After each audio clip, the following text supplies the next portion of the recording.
What's going on, everyone? Cam says Morj is the friend that says he's about to pull up to your house, but about means 20 minutes later. That is actually really, really, really accurate. That is very, very accurate.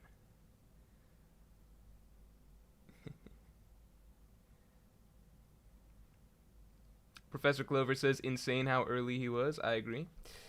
Alright, guys, what's going on? Everybody like the stream. Let's like the stream because the stream has started. I've arrived. We are ready to roll. Wait, I missed a chat already? Hold on. God Usopp says streaming as the Laker game starts is wild. I got some thoughts on that, but we won't share it right away because people will cry that I'm talking about rightfully, it is titled a chapter discussion. So I feel like I shouldn't go off tangent onto the NBA that quick. But it will happen at some point during the stream, I promise you that. Bassem El-Madawi says, you missed my super... This was from last chat, never mind. Razvan Antonescu, thank you very much. Hi, Sir Morj, thank you. Hope you have a wonderful stream. Thanks. Unfortunately, I won't be live. Alright. Hopefully you can watch this tomorrow. Hope you get to read this. Also like the stream, and no, we covered this. Ha ha ha. Well, that one only works if we're kind of deep in the stream and I'm running behind on super chats, and then you know what I mean. But nice attempt at a call out. Alright, guys, let's get the stream likes to 100. The chapter was insane. Yeah, how do we feel about the chapter? How do we feel about the chapter? The chapter, I feel, was one of the most... Okay, obviously we all like the chapter, right? I feel like it was one of the most packed chapters that we've had in a bit. I might be wrong on that. I don't know why I feel that way, but I feel maybe it's because we cut between so many scenes. You know, it was 3 scenes. I think we all got 3... We got 3 pretty major scenes, I would say. Behanor, thank you. Somehow the last page is both ominous and funny due to the comically large crown. Hopefully Imu's final design is something great and iconic. I would say that I think it's quite the feat by Oda so far that even just the silhouette of him, which we've been getting for some time, the silhouette is already fairly iconic, you know? The silhouette is, I think Oda even said at one point that, I swear he might have said this at some point in some interview or something like that, that if he can make a character design that's recognizable by just its silhouette... No, maybe it's not Oda. I think it might be... It's some mangaka or comic artist. Maybe it's even an American comic artist. But I feel like Oda's a good bet. If you can recognize a character design by just its silhouette, then you've got a good design on your hands. I think that's an interesting way to look at it. And Im definitely fits the bill in that we think of his design as fairly iconic. Even just as is, you know? The final design, when we get to see it, I'm getting the sense that it's not going to be some goofy design. I know that's one of Oda's tendencies to stray that way, but the way that he's been building him up so far, I would be surprised if we ended up with a goofy design. Jay, thanks for the 5. My question is, how did Imu get behind Cobra and the Gorosei and halfway up the stairs before they all noticed? Oversight by Oda or subtle power hint? I think it's option C, which is just you roll with it because it's cooler. I don't think it's an oversight necessarily, but I think it's just you just roll with it because it's cooler. It's kind of like, how does Batman sneak in and out of rooms so easily when people are standing there talking to him, you know? You just roll with it because it's cooler. There's some funny YouTube edits I've seen of like The Dark Knight, but if characters, like if you saw Batman coming in and out, something like that. You know, it makes a lot of scenes kind of ridiculous if you can see Batman rolling in and out, but you roll with it because it's cool. Stride Chaco, thanks for the 5. Lily looks exactly like Vivi.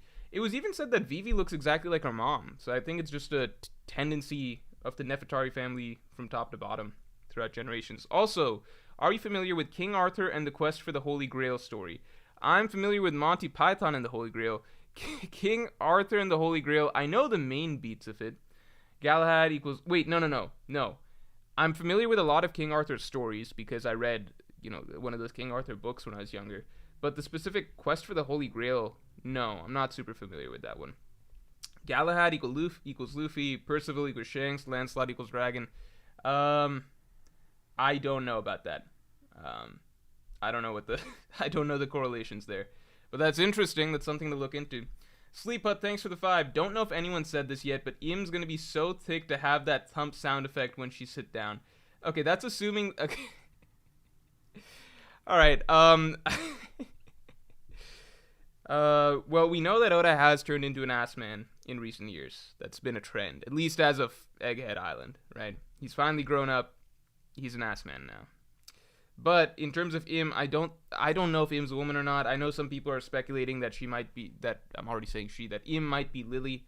I think that'd be a really interesting twist, but I have no idea at the moment if that's actually the direction that it's going to go. I wouldn't be surprised if Im's just a dude that was upset that Lily left, and so he got revenge, etc. Let's get the stream likes to 200. Stas Salantiv, thanks for being a member for 8 months. First stream I'm watching live. Oh, damn, and you've been a member for 8 months? That's awesome. Nice to have you, man. The thump is strong. True, says Silhouette. Hawkins, thanks for the 5. 2 things about Sai and Leo. Did they use advanced armament on Charlos? Okay, so I looked at that panel multiple times, and I'm just like... also, could this be the incident involving the Rand Fleet? Yeah, so I looked at that panel multiple times. Let's pull it up again. I'm not going to pull it up on stream. As you know, reasons, once a chapter just comes out, it's best not to just pull it up for safety purposes. But here's the thing. How do I say this? I think One Piece has a history of, like, NL should have killed so many characters with his attacks, right? But it just didn't happen. With Sai and Leo, what they're doing, to be honest, it shouldn't really matter if they're using advanced haki or not, right? Just any level of haki. One, I don't think they can use advanced haki, right? Sai's not an advanced armament haki user. Even Luffy wasn't in Dressrosa.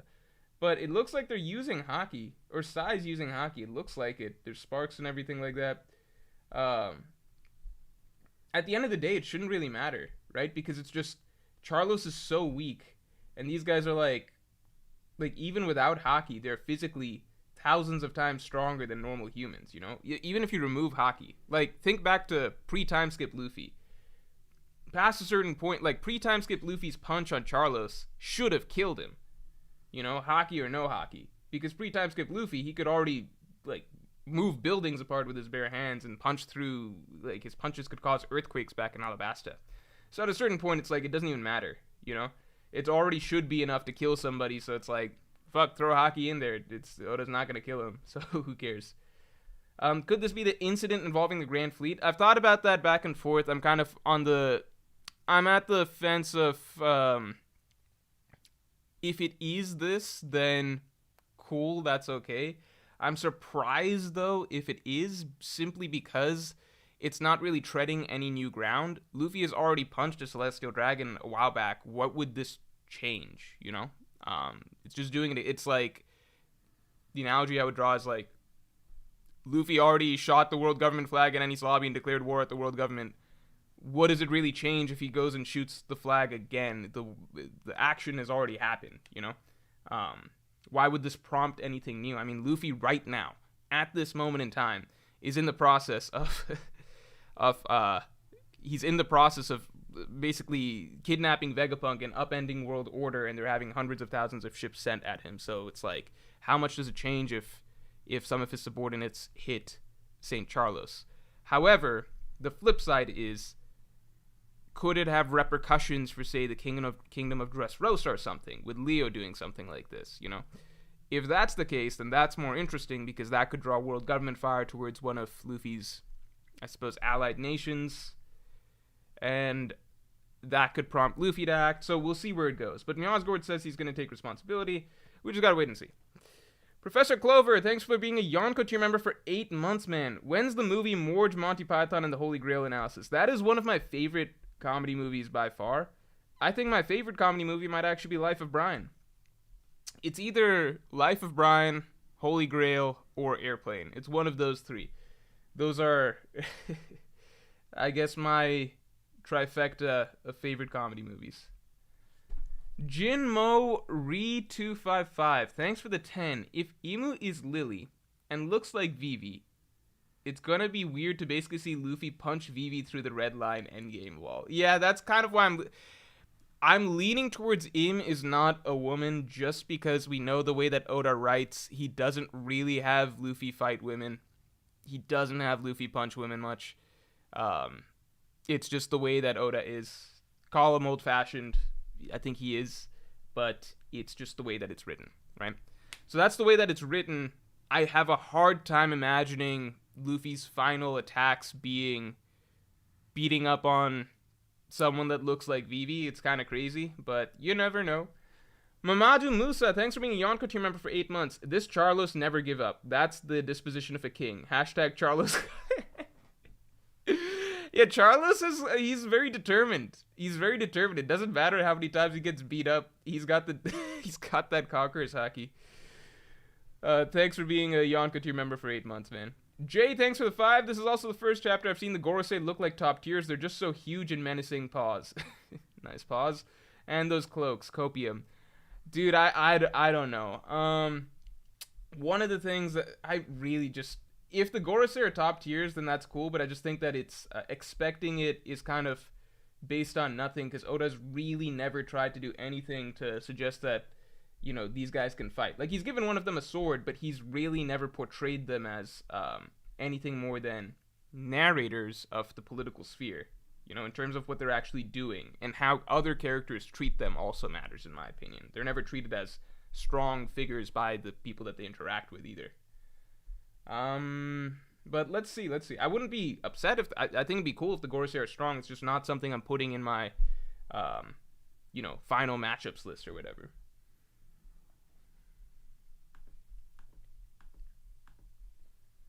We'll get confirmation in Egghead soon, you know. Oh, let's get the stream likes to 200. Mr. MMF2, thanks for the... I don't even know what this currency is. So what are we calling this arc now? Definitely not Egghead Island. Also, how excited are you for the Sekiro anime? Oh, thank you for asking about the Sekiro anime. Low-key the thing that I'm most excited about right now. I'm actually not even excited about the Sekiro anime. I'm excited because this means that they care about Sekiro. Whoever they is, FromSoft, whatever, they care about Sekiro. And I feel like this means that we have a good shot at a Sekiro sequel, right? I don't give a fuck about the anime. I hope that the anime does well, because it would most likely push a sequel into the works, if a sequel is not already in the works. But ultimately, I'm like, I don't give a fuck about the Sekiro anime. I care that they care about Sekiro. This is huge news. Like, out of all the FromSoft properties, Sekiro is getting an anime? That's fucking awesome.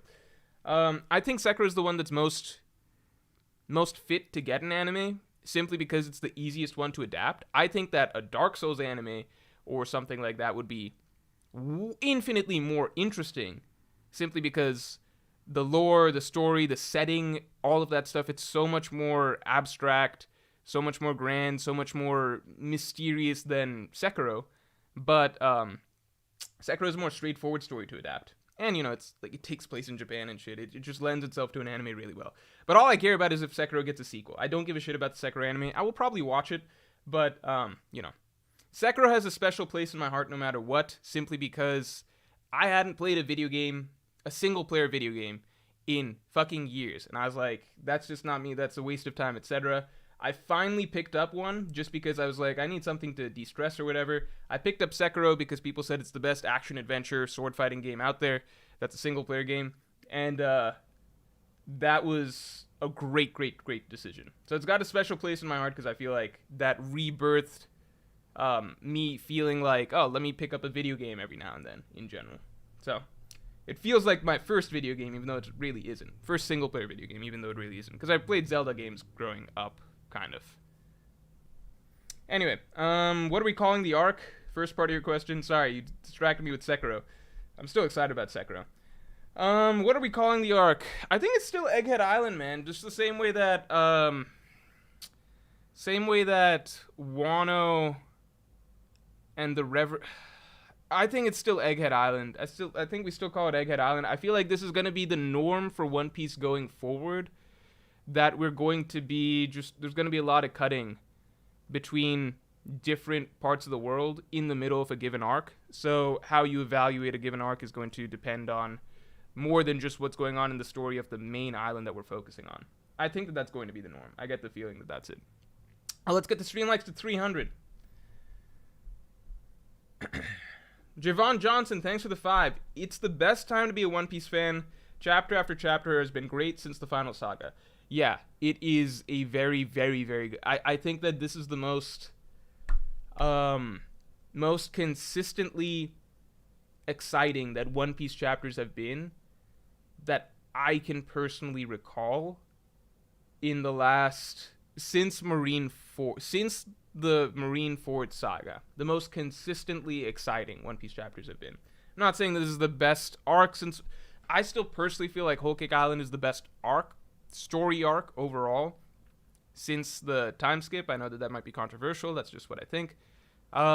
But I think that even in Wano, the hype, this is not to knock Wano, even though you guys might think that. I think if you look at the hype parts of Wano, which are mainly the rooftop section, and then the ending stretch where you're getting Sanji, Zoro, Law, Luffy, the fights that people wanted to see, right?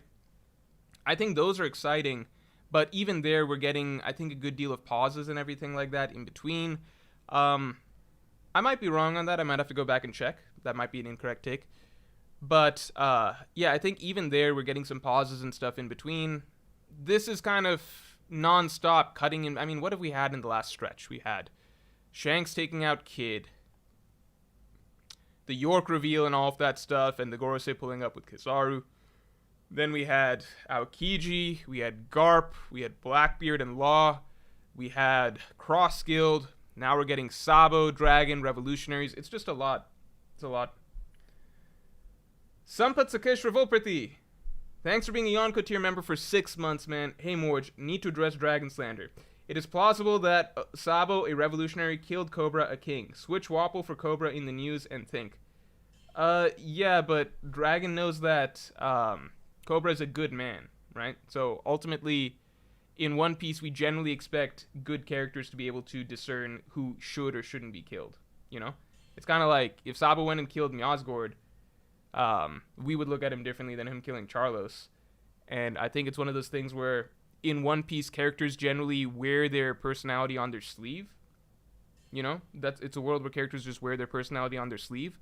So there's no reason that Sabo at any point would, unless he literally is just a blind psychotic murderer who just kills Cobra the moment he lays eyes on him, there should be no reason that Sabo, upon seeing Cobra, would kill Cobra.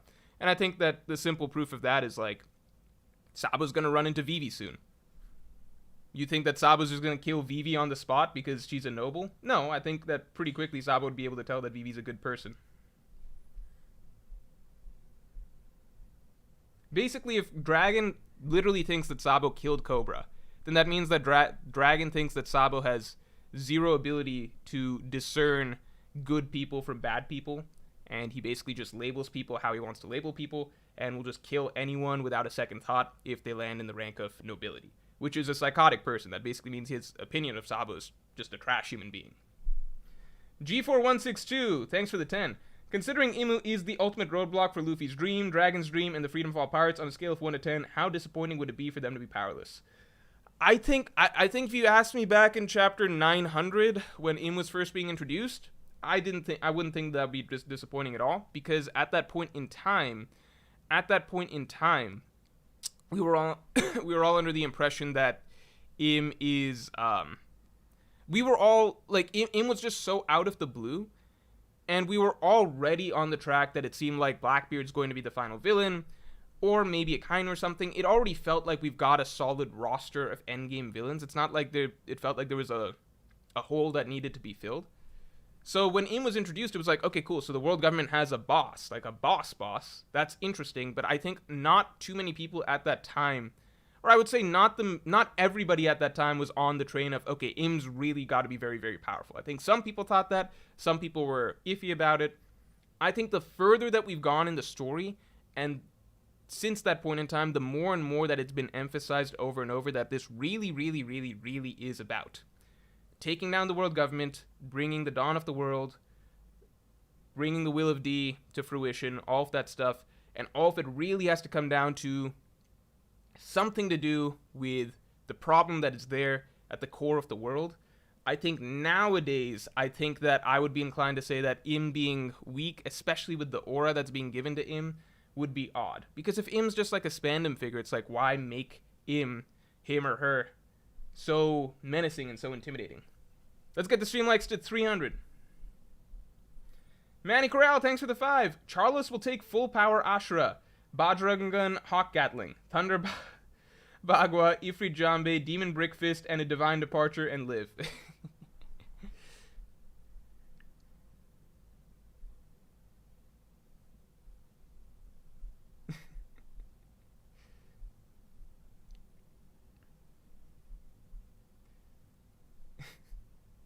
Fodder for hire, thanks for the 20. Hey Morj, love your content. Something that seems off is. Thank you for the compliment. I'm glad you enjoy the content. If Lily is Im, why would the Gorosei call the Nefertari family a group of traitors if they themselves are being ruled by a Nefertari? Don't think Im is Lily. I don't think Im is Lily either, although I think it's really interesting the way that Lily was portrayed this chapter, which was in silhouette fashion. That seems similar almost to the way that Im is often drawn. I don't think that I don't think that Im is Lily, but the reason is more so because I don't think that Oda would make. It's Oda, right? We've been following his story for so long. It seems doubtful to me that he would write the final villain that Luffy's beating up and just raining punches down on. I don't think he would make the final villain a woman just because he just doesn't do that for Luffy. Oda's just an old-fashioned dude. It's just the way he writes. I got the sense that it could be Lily, and I think that would be a really pleasant surprise. It could be Lily, or it could be some like Im had some sort of a dynamic or relationship with Lily that he is still angry about, and that's part of the reason that the Nefertari family are still viewed as traitors. Mamadou Musa, thanks for gifting a membership. Volton AZ, say thank you to Mamadou Musa for gifting you a membership, man. Jerence Rambo, thanks for the 2. Do you think Dofi is hard to power scale and why? Do I think Dofi is hard to power scale and why? I think that it doesn't really matter at the point in the story. We're at, it's kind of just like we're getting to the point where, you know, the characters that we care about, Luffy, Zoro, Sanji, right? They're at the point that if you're a Law fan, whatever, we're starting to compare them more so to, okay, first mates, admirals, and admirals plus, basically, right? Admirals and that's what we're kind of hoping for at this. We're in the final saga, right? We would hope that by the end of this, all 3 of them are towards the top tiers of things, right? So Doflamingo, how strong he is, it just starts to become less and less relevant. My take is basically I think a lot of it depends on how you view the birdcage. Because if you think that the birdcage was a big detractor in his, or really, really took away from his strength in some way, then I think you could make the argument that Doflamingo is stronger than he appeared in Dressrosa. That's the only thing that I really see is where it gets vague regarding Doflamingo's strength. However, my argument against that is just we got to see Doflamingo versus Law pre-Birdcage, and we got to see Doflamingo versus Law post-Birdcage, and that should look like about the same to me, to be honest. You could say that Law did a bit better against Doflamingo in round 2, but then I would say that that's arguably because Doflamingo was injured by Red Hawk before he started fighting Law in round 2. So to me, I don't think that there's any evidence to suggest that Birdcage was sapping his strength in any way. You could make the argument like, well, how could it not be sapping his strength? It's an ability or whatever. It's just like, yeah, but we also know why Birdcage was written into the story, which was it's a plot. Like, you just need that plot device to set up the dramatic sort of trapped feeling that pervades the entire second half of Dressrosa, right? You need to set up that plot hanging doomsday device, right? That's the Birdcage. So I don't think that Oda wrote it in to nerf like it's written in basically, in my interpretation, is that it's just a broken passive ability that takes place that Doflamingo's using. It's kind of like the same way I think that, like, I don't think the number of toys that Sugar has created is sapping her strength, whether she has 100 toys out or like 2 million toys out. I think it's just a passive ability that's going on. But I can understand the arguments of people who want to feel like, no, Doflamingo's Birdcage must have been sapping his strength somehow. It's just like, to me, I don't see a difference. I look at Doflamingo versus Law round 1, I look at Doflamingo versus Law round 2. It's the same shit to me. I don't know. Behanort, thank you. I don't think Im is Lily, but I think Im times Lily could be lovers. Yeah, I think that's the sense I kind of got. that would probably mean Im is a guy. Yeah, I mean, I think it's just more likely, because if Oda is based enough for lesbi Imu, as one guy in Discord called this idea, LMAO. Yeah, I don't think that Im is a lesbian. Does One Piece have LGBT? I mean, no, it has. It goes hard on the T in the LGBT. I think One Piece is a.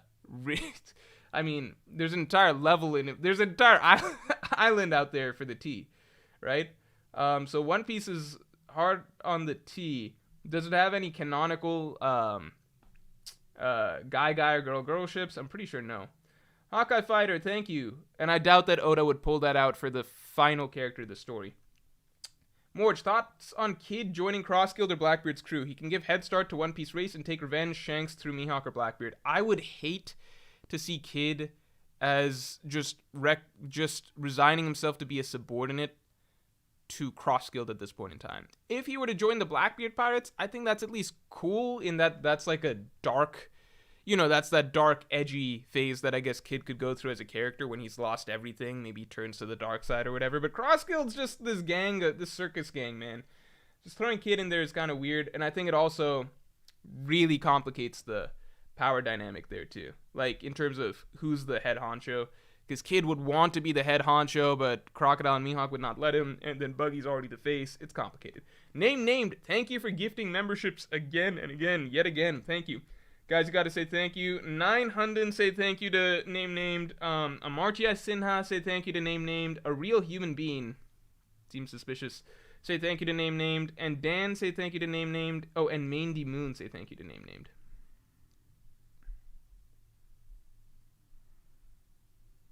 Uchek, thanks for being a Yonko tier member for 8 months. I guess cheers to you too, man. Thanks. Samput Sukesh Revolpathy, I finished Sekiro recently. Ishin gave me a hard time, about 9 hours of it. Damn. Genichiro became my bitch though. How long did it take you? What is your favorite boss? You can actually watch me. I did a stream playing Sekiro. I had already beaten the game and all of the bosses, so it was just me replaying some stuff. But I had to play Inner Genichiro. People made me unlock and then play Inner Genichiro for the first time on stream. And that was tricky. I think that took me like 10 or 11 or 12 or something like that attempts or something like that. Inner Genichiro is hard. Genichiro, so Sekiro was a very steady difficulty curve for me, I think, overall. The hardest bosses for me were somewhere in the middle, where Guardian Ape, Headless Ape, Owl Father, and Great Shinobi Owl all took me 2 hours or more. And they're all packed towards roughly the middle of the game. So that was where it became, I'd say middle-ish, around middle to 2/3 around the game, basically. And that's where the game was very, very difficult for me. I think I was pretty good at the game by the time I got to Ishin. And Ishin I beat in an hour and a half. Basically an hour and a half flat. So I felt very good about beating Ishin because I was kind of at a point where I was like, fuck, like Owl Father took me like 2.5 hours straight. I wonder like how hard the hardest boss is going to be. But I think I actually was better at the game, but like struggling in the middle sections, but you're just getting better at the game as you go along, right? So Demon of Hatred, actually, that took me under 2 hours. I feel like it took me like a little bit longer than Ishin probably, but Ishin I like looked straight time basically from start to finish, and it was a clean hour and a half. So I was very happy because I felt like I had notably improved from my time fighting like some of the mid-game bosses. And Sekiro is a really fun game because you get that feeling of just having gotten better at this, because the game doesn't ease up in terms of difficulty as it goes along. Mamadou Musa, thank you. I don't think Mihawk has to absolutely fight before the world government falls. After the war, they go to an island and settle the deal. Since we don't know Luffy's real dream, Luffy can still have his dream the last. I just feel like it would be really, like, it would be such an anticlimactic fight because the climax of the whole story is going to be defeating the world government, right? So everything happens, right? It all goes down. Like, just imagine Enies Lobby. Like, they save Robin. Luffy defeats Lucci with Jet Gatling and all of that stuff. They escape Enies Lobby. The Buster Call is over. They're celebrating their victory and all that stuff. And then, like, post Enies Lobby, it's just like a random Zoro versus Kaku fight or something. I think that'd be really, really weird. I think that'd be very, very anticlimactic writing to me. I don't know. It's hard to even feel invested because it's just like everything else in the story is wrapped. Generally, you want to go out with the big bang and then, denouement stuff afterwards. Zoro versus Mihawk would feel like another climax fight, but just one that kind of pales in comparison to everything that happened before. Ender Ayanami, thanks for being a Yonko team member for 8 months. Monthly reminder to read Fire Punch. Anyone here dislike Im? Oh, I really do want to read Fire Punch. I keep forgetting about that one. One of the reasons I want to read Fire Punch so bad is because I know it'll be fast. Because Chainsaw Man, you get... When I first read Chainsaw Man, the process of me reading Chainsaw Man was funny because it was like... I kept seeing this manga pop up, in general, and it's like, who the fuck reads this? It's such a stupid concept on the surface. I can tell why many people don't want to get into Chainsaw Man initially, because it's just like, this has got to be the most brain like, this is what shonen manga has come to. A dude with a chainsaw head called Chainsaw Man. It just looks like such a dumb, edgy teen manga, basically, right? But then I kept hearing good stuff about it, and there was that panel. You guys know the one, the astronaut panel. Once you see that, you're like, okay, this series can't be what I initially thought it was, because I don't even know the fucking context of this image, but it is such a evocative and vivid image, right? It stands out immediately the moment you see it, right? It hooks you in a certain way, because it's the idea of it. You can not know a single thing about Chainsaw Man, but the idea that's communicated from that image is very, very powerful. So that got me into Chainsaw Man. And I was like, okay, I feel like this is kind of a waste of time, but let me try it. You can fly through Chainsaw Man so fucking quick. It is the easiest manga read out of any sort of, action-based shonen type thing that I've ever read, because the pacing is just breakneck. Chapters have a lot of... chapters are often very minimalistic in terms of dialogue. You can fly through the first 100 chapters of Chainsaw Man. I caught up in 2 days, basically. So I know that Fire Punch will be a really quick read, too. Okay, so you're saying... Enranami saying, anyone dislike Im, my fear is that their existence is going to undermine Blackbeard and to a lesser extent Akainu. I think the reality is that it is going to. There's no way around it. I think that the other way you can look at it is, though, that it's not necessarily undermining, because we don't know. As long as Oda gives sufficient time to Blackbeard and hopefully Akainu, I don't think we would feel like Im undermines them, The same way that I don't feel like Kaido necessarily undermines Doflamingo.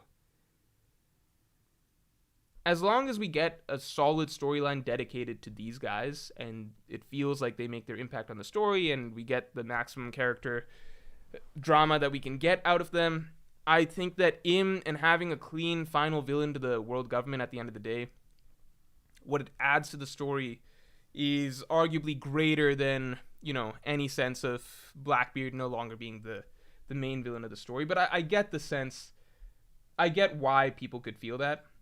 And I did think that initially too. If you go back and look at my Blackbeard analysis, which was way back when, I think the first Blackbeard analysis I did, I was kind of adamant that Blackbeard is probably going to be the final villain. I didn't say that outright. I just thought that that's the way it looked. It's an analysis video, not a theory video. But nowadays I'm kind of shifty on that, because I'm just like, it took me a while to move away from the idea that Blackbeard as the final villain makes the most sense, just because of the build-up, etc. But as I looked at things more thematically, it makes more sense now, I feel like, Im being the final villain, even over Blackbeard. The JM Lou 11 says, thanks for the 5, folks are defending Dragon when Luffy read the same article and didn't doubt him for a moment. Hope you're well, Jorm. That's what I'm saying, man. I think it's not, I think it's kind of wild that someone as dumb as Luffy has enough of a brain to realize that newspapers, especially the One Piece World newspaper, is not to be trusted. You just know the character of the person that you're comrades with, or family with, essentially, in this case. And Sabo is basically Dragon's son. If you know their character, you would never think that. You would have to be very stupid or untrustworthy. Caleb Brown says, what do you think about Lily being Joy Boy's Vivi? I don't know how hard Oda's going to go on the parallels in this case of, you know, you need a parallel. You need a, like, Joy Boy needing a Vivi. I just don't know. It's kind of like, does Joy Boy need a Zoro? Does Joy Boy need a Nami? We know that there was, we know the way that the prophecy kind of works, which is that somebody will show up to guide Shirahoshi. That's stated when Otohime is explaining during her flashback, right? So we know certain things, but it's kind of like, how many how many things have to be replicated over the course of the story?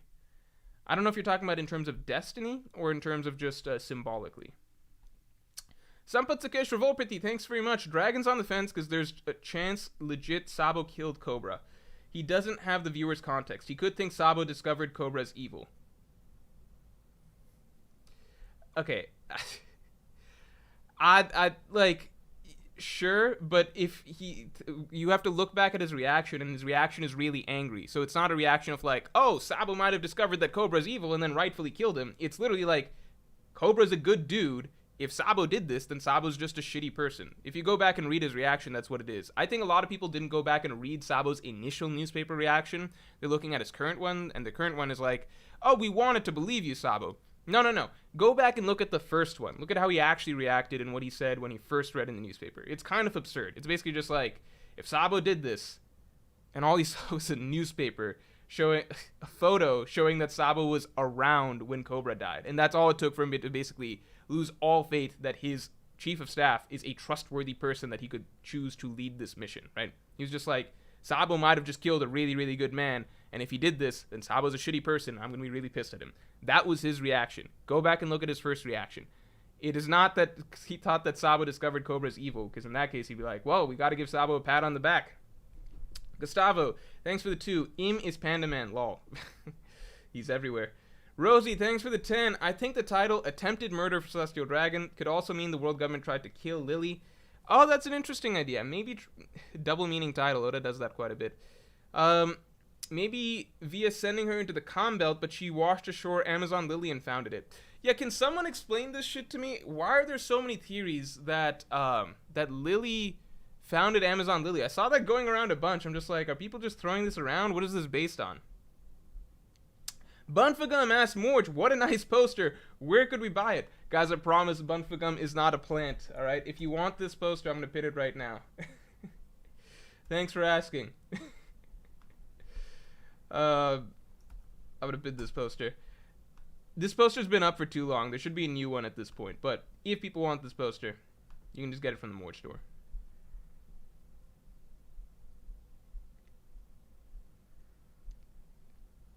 Sampath Sakesh Ravorpati, thanks again. To me, either Imu killed Lily as she discovered his plot and wanted to stop Im, or Im possessed Lily via some power. If Im is Lily, it's cool too. Im possessed Lily. That would be interesting. We still don't know Im's power. It would be interesting. If Im is Lily, that'd be cool too. Yeah, I'd be down for that. It'd be an interesting twist. Mr. MMF2, thanks again. The best mystery in the story is the Celestial Dragons, and how did they kill all the OP Lunarians? Also imagine if Dofi used the cage in Marineford. The Celestial Dragons, and how did they kill the OP Lunarians? I have thought for a little bit that Im might be a Lunarian, but if he's one of the original kings, maybe this is a theory I'll put out before. The problem is that this is one of those theories that could be just disproven in 2 chapters. So it's like, it's a very risky theory to pull out.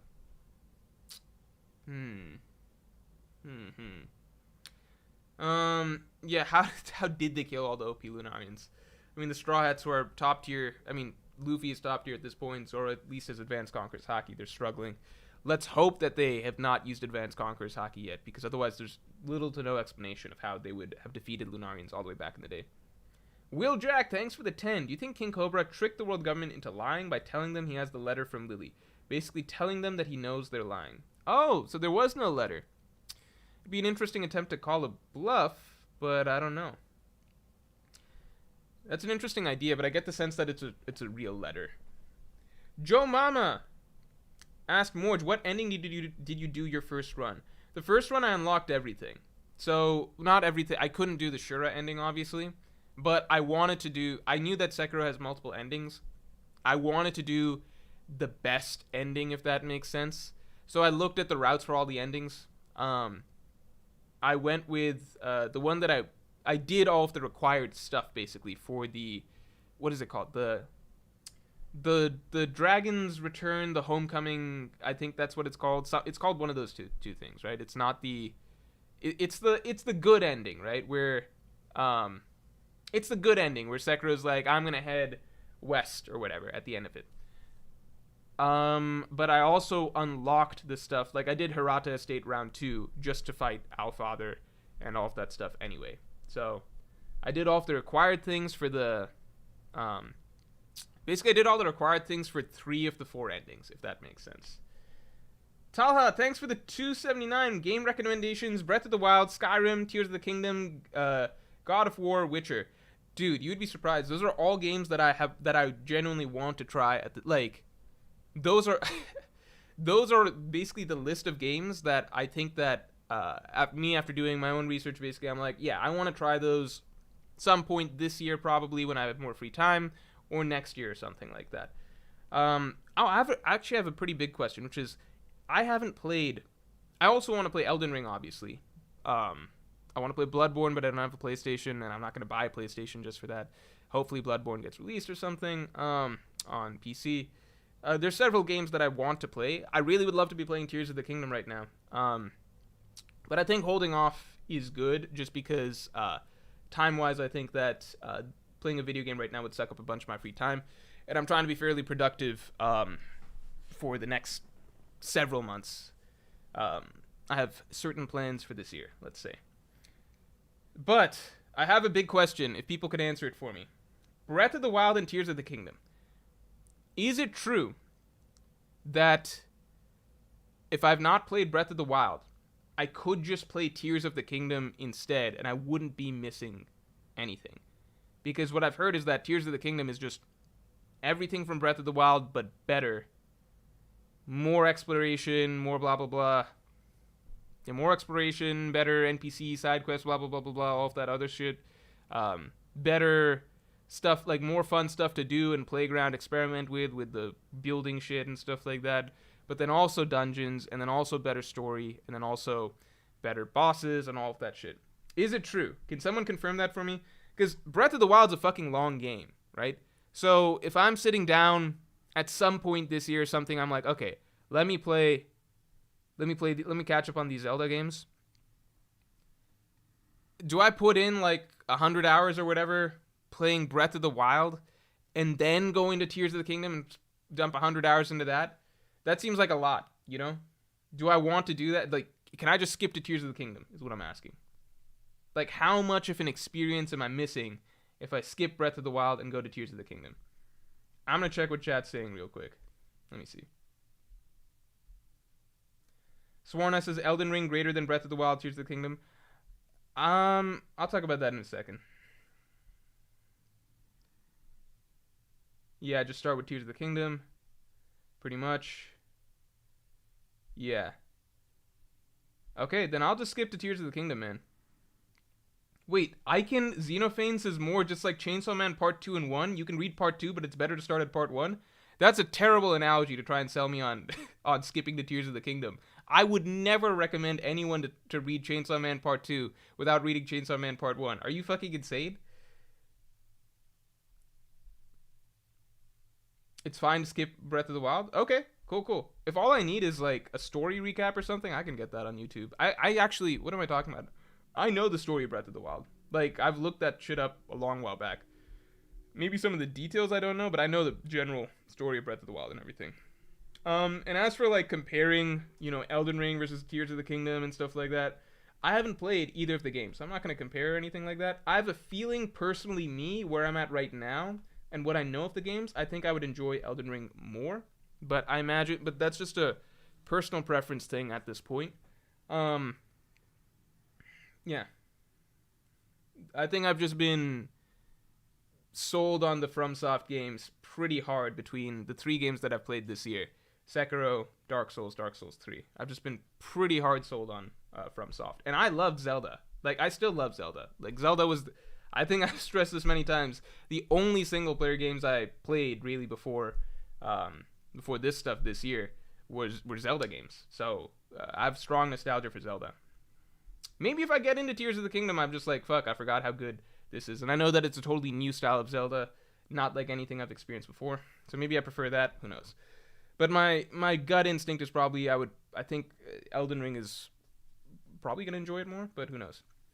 Ray Uchiha, thanks for being a Yonko tier member for 7 months. Breath of the Wild and Tears can be as long as you want. As soon as you unlock the overworld, you can go straight to the final boss. Yeah, I know that you can, but it's like, what's the point? Because the final boss isn't even good, you know? Like, I've seen the game enough. I've seen people fight the final boss. I've seen people talk about it. The final boss of Breath of the Wild isn't even good. So it's kind of like you're missing the entire point of playing Breath of the Wild in the first place then, which is everything else, experiencing the world, right? That's just how I'm viewing it.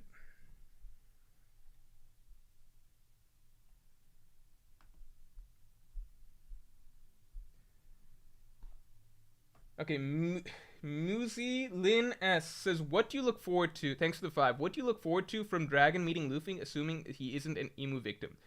Fell to my knees at 7-Eleven with that throne thump, BTW.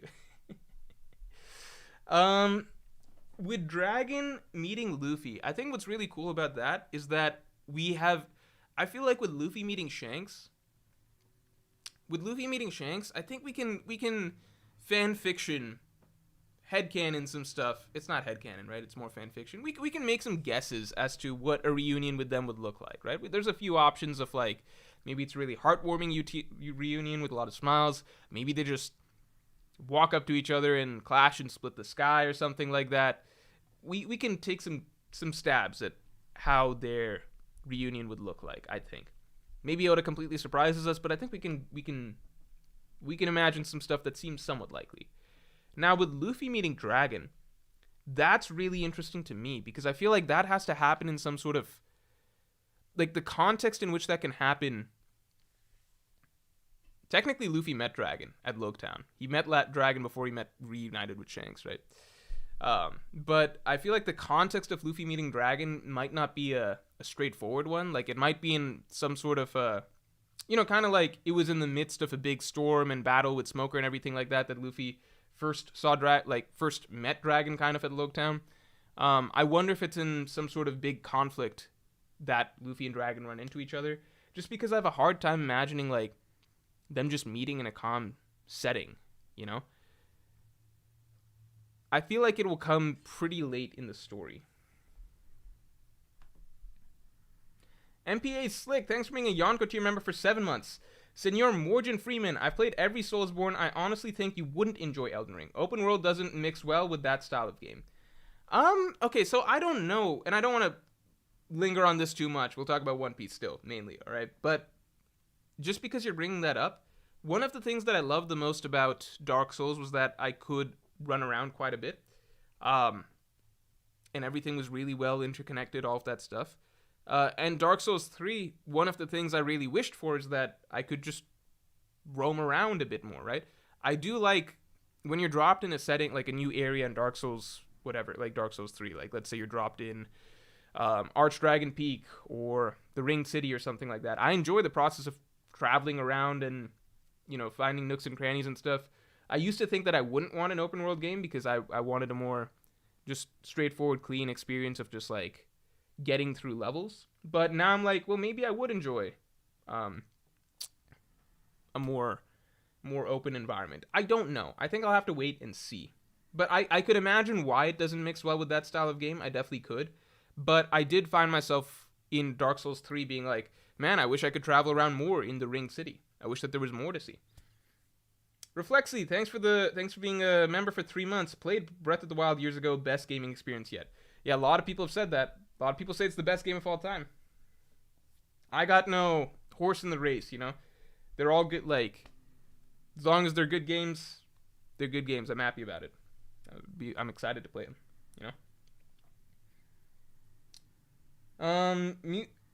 What is this? Oh, Bunfagum, thanks for the 7.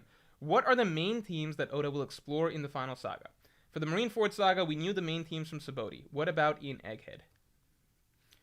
For the Marineford saga, we knew the main themes from Saboti. What about an Egghead? In the final saga, I feel like, okay, I see what you're saying. You're saying like in Egghead, are we not already getting an idea for the main themes of the arc? I don't think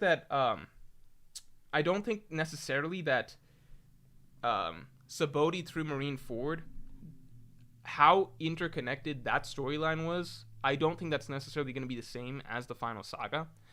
Because in Saboti through Marineford, it was all kind of one, like it was like Ace is going to be executed, and the launching point for that was Saboti, and then everything after that was Luffy traveling from spot to try and get to Ace. I don't think that's quite the same in this final saga. I feel like Egghead's going to conclude a bit more climactically. I think Elbaf is going to be really its own self-contained story. Whatever the conflict with Blackbeard is, that needs to be resolved as probably its own self-contained story. Maybe Laugh Tale or whatever, that's where it happens. Then Final War. So I think the final saga is going to be broken up a bit more. So while I think that Egghead, one of the bigger themes is dreams, desires, and everything like that, I don't think that's going to be the only or the main prevailing overarching theme for the rest of the final saga. I think it's going to be one of them, but not necessarily, like, I think there's going to be more to it as we move along. Because I think that the final saga is just going to connect pretty much all the important themes of One Piece. So, freedom, justice, in the more individualistic sense, ambition, becoming the king, what it means to be the king, stuff like that. Freedom will probably be the overarching one. It's just the most important. Save money. Thanks for the 5. Morj, who's your favorite to win the finals since we're off topic? Lol, hashtag like the stream. Yeah, guys, let's get the stream likes to 400. You heard the man. I'm really going to keep... We'll talk more about NBA towards the end of the stream. We can do that. If I had to... who do I... I'm going to say who I think will win. Dude, it's actually really fucking hard. I literally can't predict. If I had to put money on somebody winning the finals, I would say the Nuggets. But that's literally just because they're up 1-0 on the Lakers right now. Right? I'm just calling it like I see it. But I think it could be any of the four. The Nuggets are up 1-0 on the Lakers, and I feel like the Nuggets are a better team than either of the two teams in the East. But we could be looking at the end of the night, and the Lakers have won tonight's game, and I'm like, well, now I think that the Lakers are the favorites, because I feel like the Nuggets and the Lakers are better than any two teams in the East, I think. So whoever wins this series, I think, is favored in the finals, unless it gets really dragged out, in which case maybe they're tired. Maybe LeBron runs out of gas in the finals, who knows. Maybe Jokic stops playing so hot if he gets to the finals. Maybe Jamal Murray, who's very inconsistent, just goes on a cold streak in the finals. We don't know.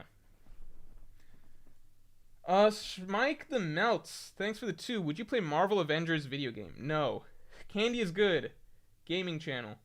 Thanks for the 2. Thoughts on Blackbeard and Luffy versus Imu? I would not like to see that. I would like to see Blackbeard defeated straight up, not some, oh, you're my Nakama now, friendship, whatever. Knut Worgen, thanks for the 5. Defeating Mihawk for Zoro is like finding the One Piece for Luffy. Neither should happen at the climax because each symbolize them achieving their dreams. It depends, because I'm one of the many people who subscribe to the idea that the process of defeating Im, the world government, etc., is going to open up the One Piece itself, especially if you buy into the red line theory. So I think that the idea is that it all comes together in one fell swoop. Whereas that would not be the case with Zoro and Mihawk. Keenan, thanks for the 5. I always thought it was obvious either Cobra died to a sickness or the world government killed him and they framed Sabo. This chapter only confirms that to me. If Sabo legitimately killed Cobra, then I guess if Sabo legitimately killed Cobra, then I would have to eat my words a lot, right? But to me, I would agree it's pretty obvious that the world government framed Sabo. We'll see. Narrator, thanks for the 1337. Dragon didn't lose faith in Sabo. He said, if he did this, which shows likely the dragon is slow to conclusions and is prone to distrust in general. Yeah, I mean, that's it. So it's two ways that you can look at it. One, you have to look at the tone. Dragon is fucking angry. There's a difference between like, if he did this versus, if he did this, like, you know what I mean? Like, those are two very different tones, and Dragons was definitely the latter, right? That's the tone that I take when I'm already fucking angry at someone, and I'm kind of assuming the worst, and I'm like, boy, you better not have done this. That's the tone that he has, right? That's the tone that he has when he's looking at Sabo reading this paper, which is, to me, yeah, you're saying is prone to distrust in general. To me, that's like a bad character trait in One Piece characters. I think One Piece is a series that its best characters, like its most upstanding characters that are really inspirational figures, that are really like that you really want to get behind, the protagonist of One Piece, their defining traits, be that Shanks, be that Whitebeard, be that Luffy, whoever, be that Roger, it's their trust in each other, right? That's emphasized to be one of the most important and powerful things in the One Piece world. So if Dragon is all, like so mistrusting of his number one guy, and people forget, this is his son. Sabo is to, like, Ace is to Whitebeard what Sabo is to Dragon, right? Dragon took in Sabo at a much younger age and basically raised him.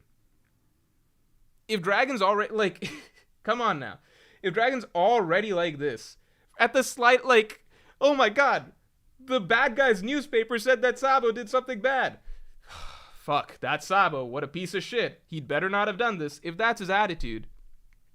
Dude, come on. How are you guys defending this character? Behenor, thank you. What do you want Im's origin story to be? What do you want Im's origin story to be like? Tragic one, a fallen hero, irredeemable monster from the start, science experiment gone wrong, actual god / devil / eldritch horror beyond human comprehension. I don't want that last one.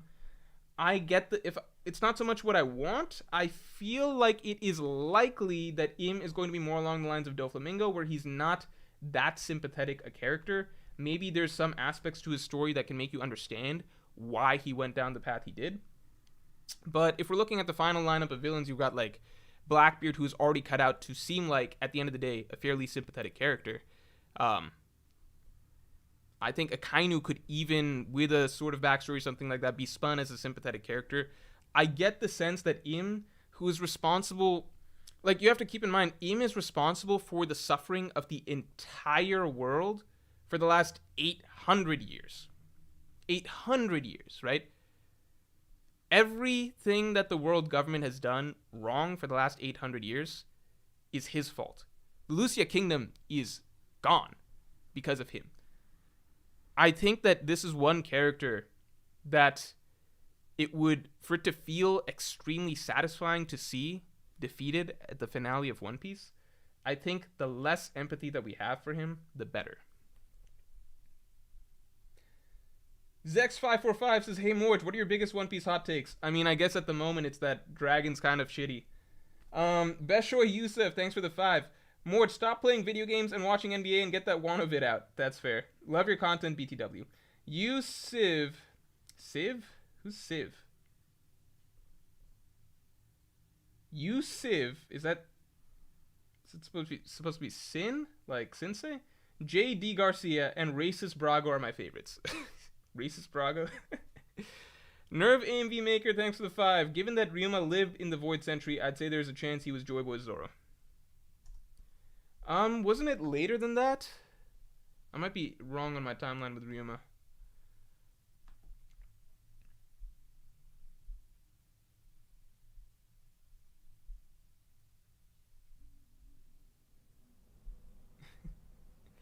Oh, guys, let's get the stream likes to 400.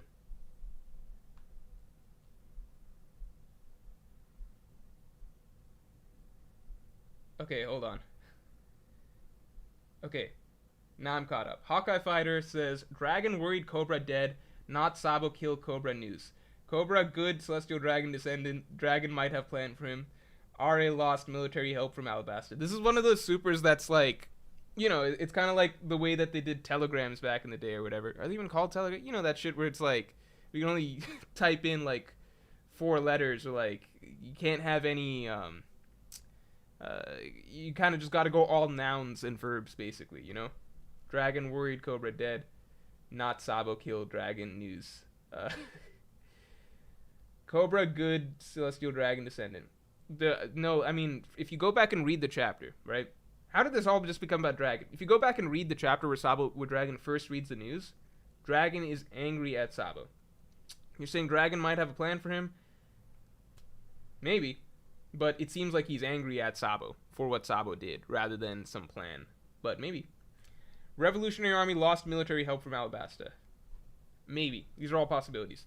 Tala, thanks for the 7. Story-wise, you can skip Breath of the Wild, but Tears of the Kingdom first would ruin playing Breath of the Wild. They play very differently. You'll miss out on greatest of all time. I'm playing Breath of the Wild right now. Okay, so I gotta play both. Gotta play both? Is that the answer? I don't want to play both. I do want the okay, so it's one thing to watch story stuff on YouTube, but I'm also one of those people that's like, I want the immersion. You know, I care a lot about immersion when I'm playing. If I'm playing a single player game, I want to feel immersed, you know? So for me, it's like, well, I would like, if I play Breath of the Wild, I at least get to experience the story firsthand rather than through YouTube videos and stuff. And then I can play Tears of the Kingdom, and I would feel more in tune with what's going on in that game. I'll think about it. Good life. Thanks for the 5. Cobra kind of fucked over Vivi. I'm going to die soon, so I will try to poke the hornet's nest. Also, my very it's a funny way to phrase it. Also, my very killable daughter has a letter of your biggest secret. Good life. That's very funny. My very killable daughter has a letter of your biggest secret. That's kind of hilarious if you think about it. It's like, Cobra's like, all right, well, I've got nothing left. I'm about to die. I got nothing left to lose. Let me just go talk to these guys. And it's like, yeah, but your kingdom and your daughter and other countries like Lucia. And he's just like, nah, this is the most selfless thing to do. Let me go talk to him. Well, he was going to talk to the Gorosei, but he found out about him. It's kind of funny when you look at it, yeah. Keenan, thanks for the 5. Calamity Ganon isn't good, but the DLC boss for Breath of the Wild is one of the best Zelda boss fights ever. I've seen him. Master Monk something. Begins with a K. Obviously, don't buy the game just for that, but it's dope. I'll think about it. Mech Lore, thanks for the 5. Not to keep asking about Dragon, but I still think his reaction shows Sabo would in fact be willing to kill Cobra. Sabo doesn't even care that he is. I'm not... I'm done talking about Dragon. Let's see. I mean, I think that if Sabo's the type of person that would kill a noble just because they're a noble and not because of any other... Like, it's one thing to say, oh, I don't mind that a noble died. But that's a huge difference. Like, if I say something... Like, if a president from some country or whatever... Or, you know, if some rich guy dies or something like that, right? Like, let's say we hear some billionaire dies. And I'm like, I don't mind that they died. That's that's like a world of difference from me being like, oh, if I see a billionaire, I would fucking kill them just because they're a billionaire. You know, these are two very, very different things.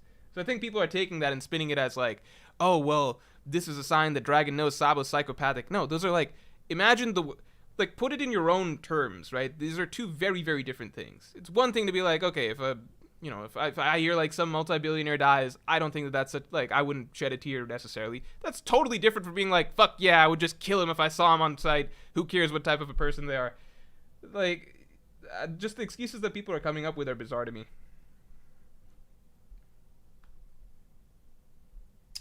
Sampa Tsakish, Revorpathy, thank you. We and Luffy know... Oh my god.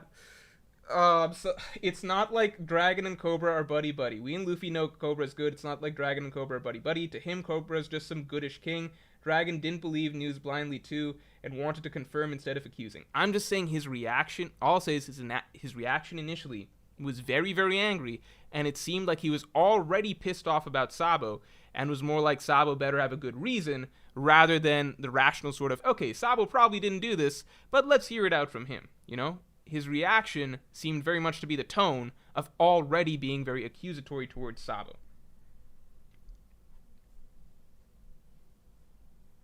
Behenor, thank you. If we're talking about video games, I don't know if we are, man. I think we're supposed to be talking about One Piece, but let's see. Disco Elysium is one of the best written games ever. There's literally no experience comparable to it. Check it out someday. Look, I'm always sketched out when people are like, oh, video games are really well written. Because, like, I don't know, man. I think a lot of video game writing is really cringe. But I also haven't played, like, for me, that's mostly watching roommates play video games, like single player games and stuff like that. I don't think I've ever like actually watched a well written video game. I personally don't believe that they exist, but you know, some people swear by them. Actually, I probably am getting a lot of people really angry about it right now. Like when I say well written, how do I explain this? To me actually, I like when video games try like leave more to the imagination and don't try to go too detailed in how they're writing character dialogue and stuff like that. I love OG Zelda games like Majora's Mask, Ocarina of Time, and I think that they are actually very well written because they don't try too hard to get detailed dialogue. They leave a lot of it to ideas, concepts, underplayed interactions and things like that. They keep it simple and they focus more so on like the larger story beats of what's happening, how environments are changing, subtle more subtle things that are shaping your experience and the character's experience and everything like that, right? Same with Dark Souls. I love Dark Souls lore, and I love experiencing the environmental storytelling and everything like that with Dark Souls. I feel like because a lot of what's happening in Dark Souls feels more abstract and more inscrutable and mysterious, and you're kind of piecing it together, it feels more like an experience rather than a story. If I compare all that to Sekiro, I'm like, yeah, Sekiro is like, it tries harder on its characters and dialogue and stuff like that, but it's also kind of cringy. Like, the characters are fucking cardboard cutouts and stuff like that. Ishin's the only interesting character in Sekiro, in my opinion. Beyond that is just, like, Genichiro whining about Ashina. You're taking care of this kid, Kuro, who you are never once given a reason to actually care about. It's just, like, he's just whining about, my noble shinobi, you have to save me. And I'm like, why the fuck am I risking my life dying over and over to save this annoying-ass little kid? The game has given me no reason to care. I don't know. Pexy Sarvin says, Nintendo writes games for 11-year-olds, literally one plot that they've used for the past 40 years. That's good writing to you. I think simpler is better in some cases. Like, sometimes if you try too hard to do something advanced, you are better off just telling a simpler story in the first place. You get what I'm saying? Like, it is not... That's like saying, you know... How could a Disney movie be better than an adult-written movie when a Disney movie is for kids? It's like, just because an adult movie tries harder in terms of more complex dialogue or storylines or mature stuff doesn't make it better. Simpler is lots of times better, and I think that applies a lot to video games.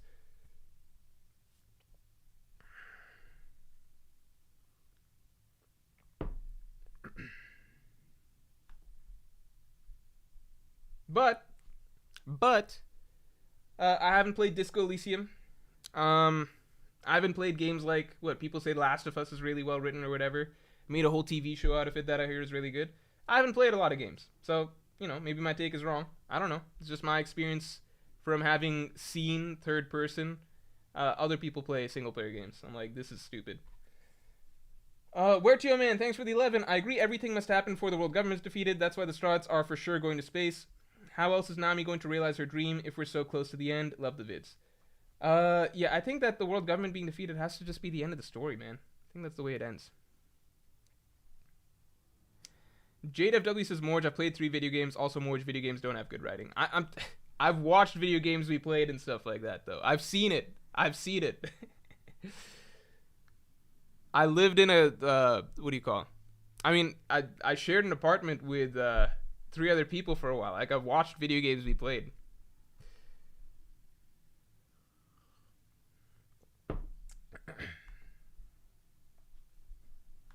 You know what it is? Maybe video games have good story at points, but I think the dialogue is almost always bad. You know what I mean? Like, when is video games dialogue good? It's almost always kind of bad, right? Am I wrong on that? What games have good dialogue? I don't know if there's any. I think I'm making people mad. Where are we at? Okay, Anthony Rogers, thanks for the 2. Do you think there will be an epilogue end? Yeah, I think so. I think that the epilogue is something I'm really looking forward to. I would love to see world government defeated, I mean, the One Piece world is so vast, and so many characters from all regions will be affected by the dawn of the world. I really, really hope that Oda does not skimp on the epilogue. As a quick comparison, if you look at Marineford, post Marineford, I think I've said this before. I said it in the best part of every One Piece arc video. Post Marineford, I think it's the strongest show of world building that the One Piece story has, period. Because you really sweep through the entire world and see everyone's reactions, all of that stuff, the various plot threads spawning from post Marineford, how every character reacts or is affected by everything that's going on. How do I say this? I feel like if you go back and look at that section of the story, it's about 10 chapters total. Maybe I'm overestimating, but we get a good number of chapters total, touching base with a lot of different regions throughout the world, a lot of different major characters. I think it would be a damn shame if, for the ending of the story, which is way, way, way bigger of a deal, Dawn of the World, all that stuff, we don't get at least that same amount of time devoted to just sweeping through the One Piece world and getting to check in on all the characters and what's going on there. Visual novels, I believe that I would bet that visual novels are probably really good, because visual novels, like, that's kind of the main appeal of it, right? It's not like, like in a video game, the main appeal is the actual gameplay. Visual novel, I assume that it has to be really good writing, because that's the main appeal of it. But if you're putting in like a shit ton of money into the actual game design and all of that stuff, game design, graphics, all of this stuff, right? The story and the dialogue in particular is not going to be top of budget for most of these companies, JP, thanks for the 10. Wait, no, hold on. We'll get to you in a second. Let me do this in order. Okay, let me just get this Yonko member real quick. Mohamed Sadeki, thanks for being a Yonko tier member for a month. As a gamer, it's hard for me to imagine any game beating Prince of Persia 2. That was a Shakespeare-level piece of art from story, though it's an old game. I've heard such good things about Prince of Persia 2. Maybe I'll go play that. You know what? I've changed my take on the spot. I'm sure that a lot of games have really good stories and stuff. I just don't think, like, I think when I see cutscenes with video game dialogue, I'm usually just like, this is bad. Maybe it's more so the voice acting than the dialogue. Who knows?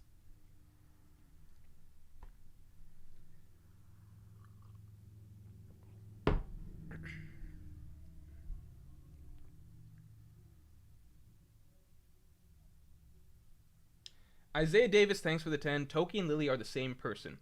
Toki and Lily are the same person? There's no way. No way. Wait, hold on.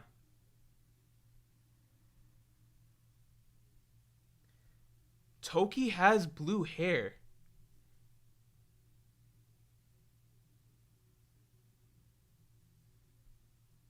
Everybody listen to Isaiah Davis for a second. Is there any merit to this idea? Toki and... Because there was a big deal made out of Toki initially, right? Though, what was the point? Why did she jump? She didn't... There's no reason for her to be jumping. She didn't share any information with anybody. What was the point? She didn't do anything. With all that time, she got... What was... Can someone fill me in? What was the point? I think it'd be really cool if Toki and Lily are the same person, because I fucking forgot about the significance of Toki. I gotta think about this for a second. Because Toki, she's got blue hair. Hold on, you broke my head for a second.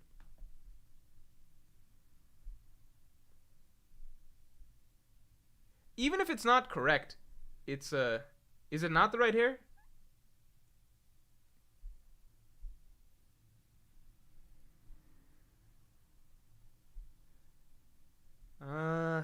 Hold on. I gotta think. Her hair is more teal?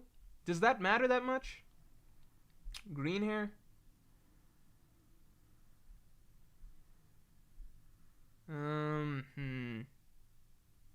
Alfred's listing some games with good writing. Outer Wilds. Dude, Outer Wilds is sick. I watched Outer Wilds be played. Outer Wilds is sick. But it's like... Okay. I think the concept's really cool. I just don't know, like... Okay. You know what? I'm gonna drop the video games bad writing idea. I guess what I'm getting at is, like, maybe I think a lot of video games... Maybe the more generic video games have got a lot of shitty dialogue writing, at least as far as I've seen. But I've seen a lot of really, like, interesting abstract video games video game ideas, which obviously have really, really cool story concepts, blah, blah, blah, blah, blah, and probably have better dialogue overall. Let me think. I'm just scheming to see ideas about. MPA Slick says, "Yo, Morj was my super chat skipped." I might have just not gotten to it yet. Maybe it was. No, I haven't gotten to it yet. Don't worry about it. I'll get to it in a second. I'm trying to see.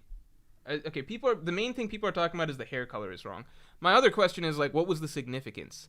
I wonder if the significance is that Momonosuke would then be the son of Lily in the modern day. So you got you got Toki's descendant Vivi, and then Momonosuke. I don't know. That's a really cool idea, though. I think we can all agree it's a cool idea. Batu Baloo, thanks for being a member for 8 months. Ryuma being Joyboy Zoro, but time traveled like Toki. No. Zoro's not a reincarnation of. It's not Ryuma, just time traveled ahead. JK Kane, thanks for being a Yonko tier member for 8 months. Do you have a plan to read the final chapter of One Piece? Like, do you want to read it in a specific place or with some music or something? I'm probably just gonna read it comfortable in my bed, like I like to. Honestly, that's my favorite way to read a chapter. That's why I don't like doing chapter reactions. You guys don't understand. I want to be comfy. I want to be comfy when I read these chapters.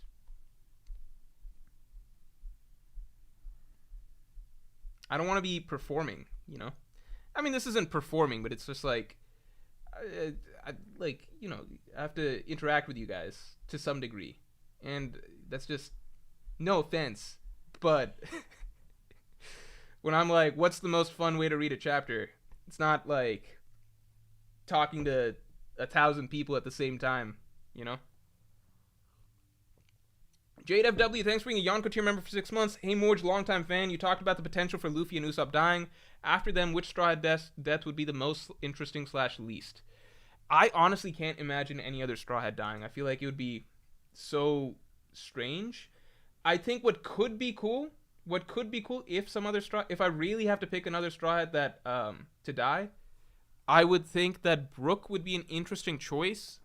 Here's why, and this is off the top. This is actually the first time I've had to think about it, but if I scan through the crew, Brook would be an interesting choice because Brook already is.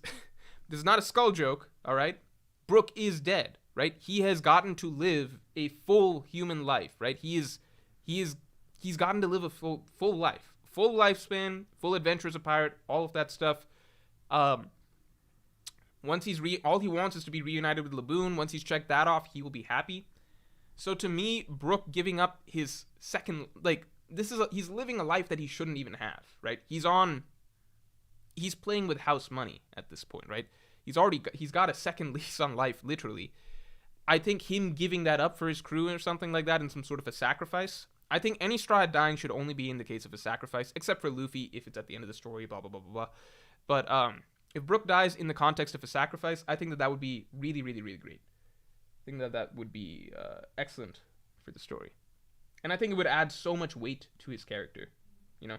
Because I think he's often a character that is not given the same weight as other Straw Hats. All right. Catching up on supers. Isaiah Davis, no, we covered you.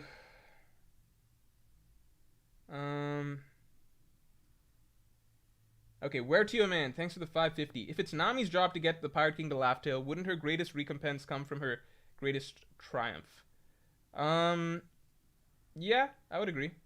I mean, like, it's,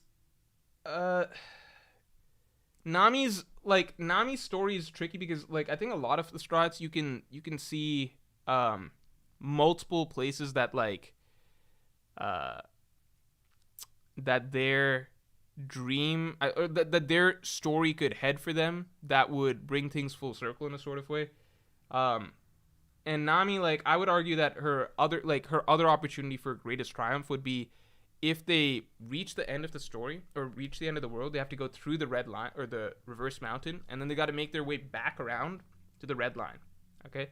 If they have to do that, then I think Nami's map that she's been making of the Grand Line, I think that could be her greatest moment in basically getting the Straw Hats back to Marijua way, way, way faster because she's already mapped out the entire sea. So they wouldn't have to do another round trip at the same pace that they had to do before, waiting on all the log posts. MPA Slick, thanks for the 10. What I mean is that Dark Souls 3 and other Soulsborne games were more linear with the world open. You clear this area and move on to the next, etc., but Elden Ring is the opposite, which I feel doesn't mix well. I could definitely imagine that happening, and I think the biggest question mark I have with Elden Ring is, to me, okay, I'll keep this real quick. So, in Dark Souls 1, right, you hit everything is following a sort of flow or structure in terms of where you're supposed to go. Undead Burg, Parish stuff, then like Depths, Blighttown, then Sen's Fortress, Anor Londo, etc. And then second half of the game, it's open season. You can go wherever. And I almost immediately found, as soon as I did New Londo first, because that was recommended by people.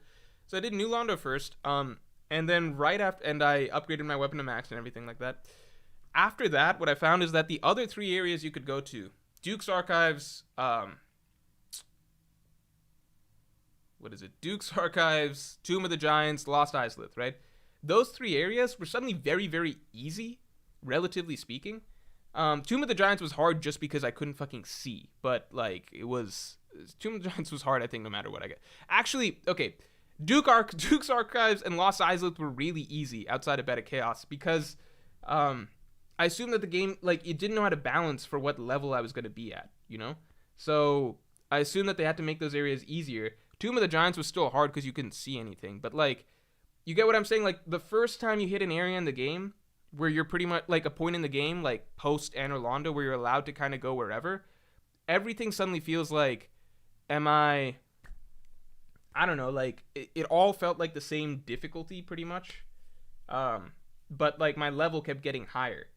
So it was kind of unfair, you know? So I'm like, how do you balance that with open world? Because open world, it's like you can go wherever with whatever level. How do you even gauge how difficult a boss is or something like that, or how difficult an area, like, you know? Because there's points in Dark Souls 1 and Dark Souls 3 where I'm like, fuck, this is really hard, but you know that you've reached at the right point in the game because that's just the only thing you can be doing at that point, you know? For the most part. Keenan, thanks for the 5. I remember when we thought Egghead would be a short, tight-knit arc like Zoe. I thought that, for sure. How many chapters do you think it'll be? It started 1060, so it's at 23 right now. I could imagine us being outside Egghead for another few chapters at least. Like, 2-3 chapters, maybe 5. Maybe 5 chapters. So then maybe it'll be a 40-chapter arc total. Maybe more. Angel Rise, thanks for the 10. After reading One Piece from a historical standpoint, how much more do you like pirates? I've honestly always liked the idea of pirates because, like, Pirates of the Caribbean, if you grew up in the United States, why am I saying United States? It was a Universal franchise. But, you know, like, if you grew up not even in, like, following anime or manga, you like Pirates of the Caribbean. I grew up liking One Piece and Pirates of the Caribbean, but I think pirates are always just a dope, like, concept for most people. How much more do I like pirates? But, like, the real life of pirates kind of sucks, and pirates are bad people. That's not fair. If you really think about it, pirates are, like, the shittiest. Pirates are giant pieces of shit, like, in the real world. Because, like, you have to think, like, back then, and obviously I know there's still pirates out there today and stuff, but I'm saying, like, back then, like, just the act of like, if you are a sailor, right, trying to travel from one nation or one port to another or something like that, just technology was so limited, our knowledge of the world, the geography of the sea, etc., was so limited. We were really just like, it's actually wild to think about how dangerous it is to just set off on, like, you just set off on a ship, you have a vague timeline of how long it will take you to get to a certain place. If you're just on a wooden fucking you're just on, like, a large wooden raft, basically, traveling, like, countless days out in the vast open space with no help in sight. There is no help for you days out that way, no help for you days out this way. You're like, if anything happens to your ship, right, you just die, right? It's like being thrown out into deep space, practically, in today's world, right? You just die. Anything can happen. And on top of that, like, like if your boat gets a hole, if waves get kind of big, if rain comes down, if lightning strikes, anything, if you run out of food, if your food gets like rots or something, water supply goes earlier than you thought or something like that. So many like you're just so helpless and scared and like just taking such a gigantic risk being on a ship like that. How fucking shitty is it that like in this hyper vulnerable state, we're just praying to God that you make it to the next place alive, right? In this super vulnerable state, they're just these dicks, these assholes that for kicks and giggles, their job is like they live their life just traveling around trying to find suckers like you and fuck up every like just fuck it all up, just kill you. It's so shitty. It's just like I don't know if you guys get what I'm saying, but it's just like it's so shitty, you know? Because just the simple act of like I have mad respect for people that back in that day would go on voyages because it's just so bold. Like back then, it really was just heading straight first into the great unknown. It's not like NASA and shit today where we have everything like airtight and technologically sound and like we really like make sure that no mistakes are gonna happen and we have top scientists and stuff. Like you're just on some ship that some random carpenter made. You know, just some ship, like, you don't know this guy's credentials or whatever. It's just some random ass ships and stuff. And you're just praying that, like, your other, like, crew members and stuff are, like, decent at their jobs. You probably don't know a lot of it's just such a giant risk. You're just throwing yourself out into the open, into the elements. You don't know if you'll be out there for a month, 2 months, if you'll even survive. Anything can happen. A million things can go wrong. And then there's just these guys who just, like, get off on, like, fucking with you. You know, while you're doing this really bold, dangerous thing. I don't know. I think it's kind of crazy.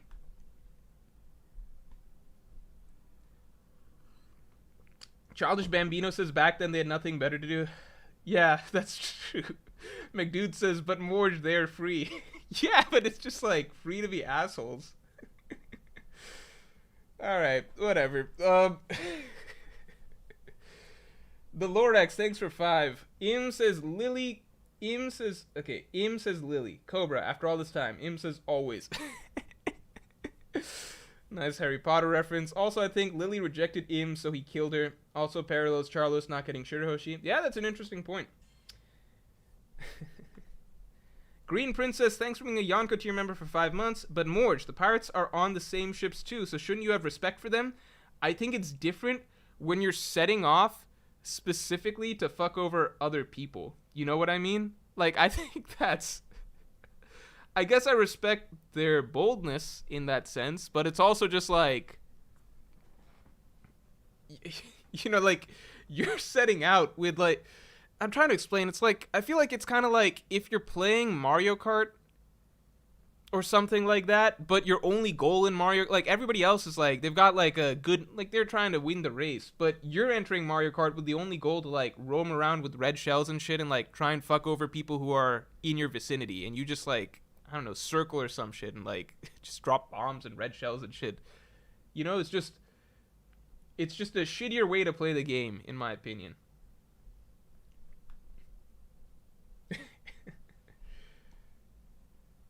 Where are we at? Beshoy Yusuf, thank you for the 5. Thoughts on Dragon turning evil at the end and wanting to sit on the throne when he sees it. Then someone has to defeat him. The throne is tempting. Well, you all know how I feel about Dragon's character at this point. So I wouldn't put it past him. You know? Basim El Madawi, thanks for the 5. I really hope Im has a mangaka devil fruit power. Cartoonist versus cartoon sounds like the perfect ability, goofy and powerful. Also, I don't know if it said, but Im equal Lily. I think a lot of people have been throwing around that idea. I think it's possible. I think the other alternative is that Im was in love with Lily. Cartoonist versus cartoon. I do think that that's a really interesting idea. I like the idea of 2 reality warpers. I think I've said that a couple times. Blaze, thanks for being a Yonko tier member for a month. I don't know if you've answered this already, but what do you think about the Gorosei being part of the Holy Knights? Adding 9 characters seems like a lot. I think for Oda, he loves adding new groups and new characters, man. For him, it's just fun. I think that's what he looks forward to. I don't think the Gorosei are 5 of the knights. None of the silhouettes looked like the Gorosei to me at first glance. Man of Joy, thanks for the 2. Im is Oda's Kagura. Alvida was Luffy's first enemy. I think you mean Kaguya from Naruto? I don't think Oda is going down that route, especially because like Kaguya was so negatively received. I don't think trying to do like a direct parallel to her to end out One Piece would be something Oda would do. Good Life, thanks for the 5. The twist on Im is no devil fruit, pure will. Damn. It's God's will, God wills it, dreams are hard to obtain / unobtainable, but even a twisted God should have it all. That would be pretty badass. The reason I feel like he has to have a devil fruit, though, is because I feel like Luffy's fruit, I feel like that's a key in some way to being able to defeat Im.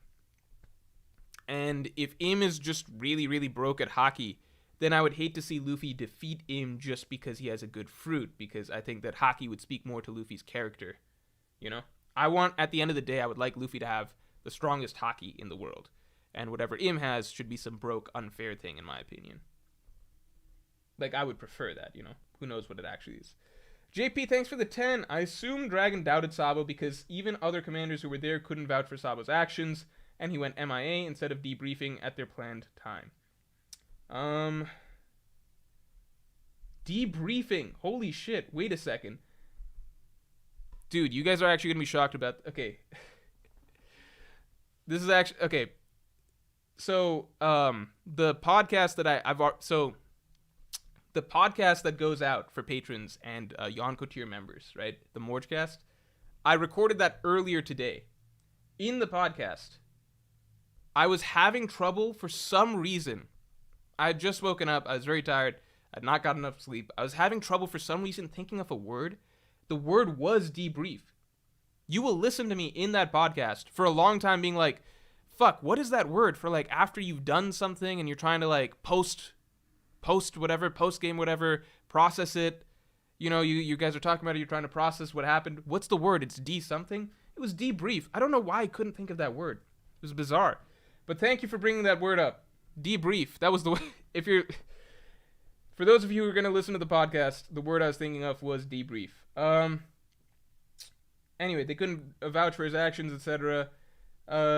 Yeah, I guess that's an option, but then shouldn't they be more like, fuck, the world government captured Sabo and is framing him or some shit?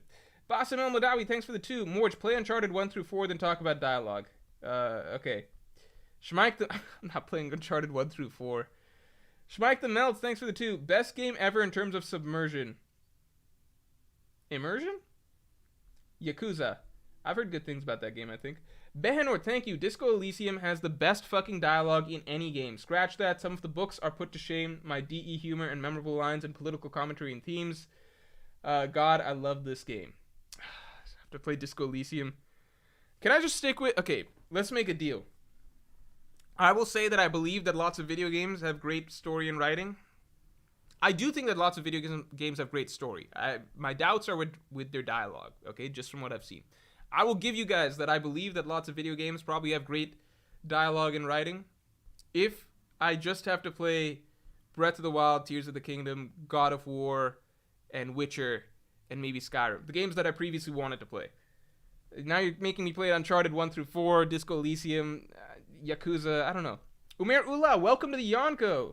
Good to see you joining, thank you. Mangekyo 3000, thanks for the 5. Agree, games have good story, but for the sake of letting younger audiences understand complex stories, the dialogue takes a hit. I think it's also probably just like budget, right? Like, you know, when you're writing a TV show or a movie or something like that, the writing is basically that's mostly it for the most, you know, that's like, if you want to say part of it's going into directing, part of it's going into acting, part of it's going into writing, directing / production, acting, writing, and those are the 3 main components. That's a huge part of it, right? With video games, it's just the reality of it. It's going to be mostly, and I'm not talking about visual novels and stuff like that. I don't know. Some games I assume have greater emphasis on that, but for most games, I feel like isn't the emphasis primarily on gameplay then, graphics and all the actual, game design, environment, etc., etc. And then you go 10 steps down, music, blah, blah, blah. Then you go 10 steps down, and then you got, okay, who's the fucker that we're getting to write the dialogue for each NPC, Reflexy, thank you. Does Im have... Wait, I mixed one. No, I didn't. Reflexy, thanks. Does Im have a world map? And did they use it to destroy Lulusia using weather powers? Nami would snatch it from them for real. For real, she would be a monster. Would she snatch the world map or the weather powers? That's an interesting... Those are both things that she would like. I don't think it was weather powers that did it, but if Im's already got a world map, then what the fuck is Nami for? Sampa Takesh Revolprati, thank you. Could Im not be a central villain, but just a final milestone to signal the end of the world government? Luffy goes against Blackbeard and Akainu and comes in the end to just clap Im. I still think that the final fight of One Piece has to be a climactic fight, in my opinion.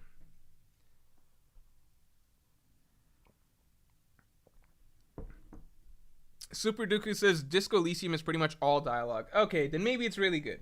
Fine. I'll give you guys that one. I'll drop it.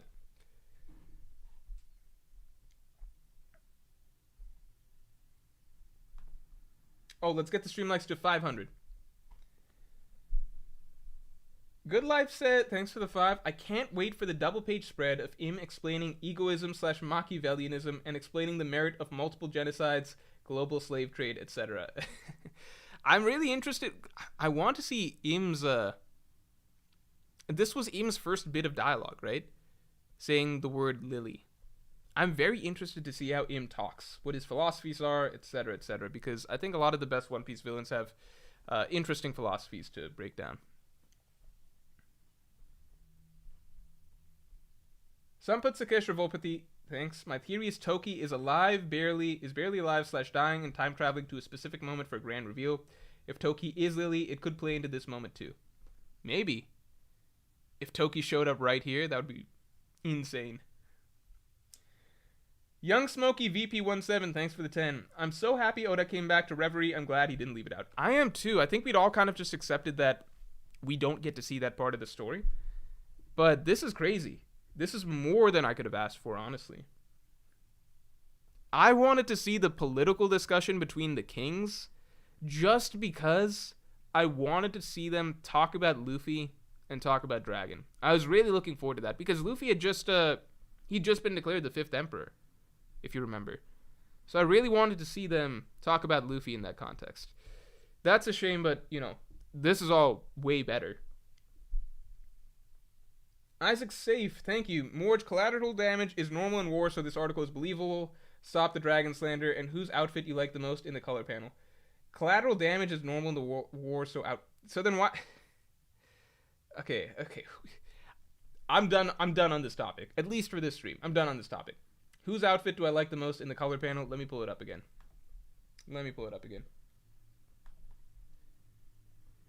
The color panel was, I think a dream for a lot of people.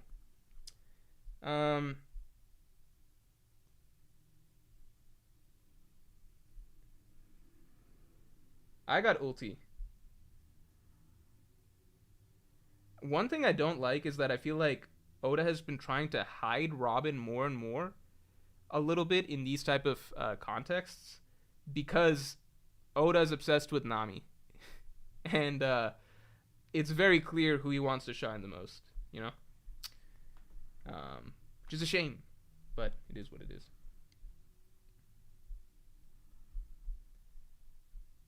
JK Kane, thanks for the 5. Looking back, while we could still call this Egghead, even though we've spent a lot of time away from the island.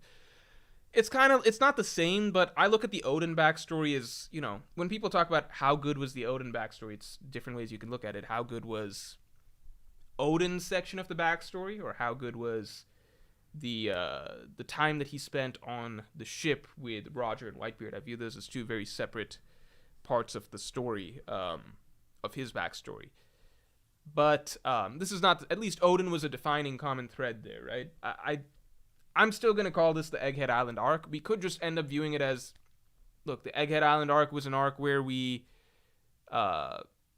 it was an arc that took place all over the world, basically, but the primary crux of the story took place in Egghead Island. Young Doka, thanks for the 5. Lily was a part of Joy Boy's crew in a Vivi-like role. But then why would she be... I don't know if Joy Boy had a crew. He was a king, right?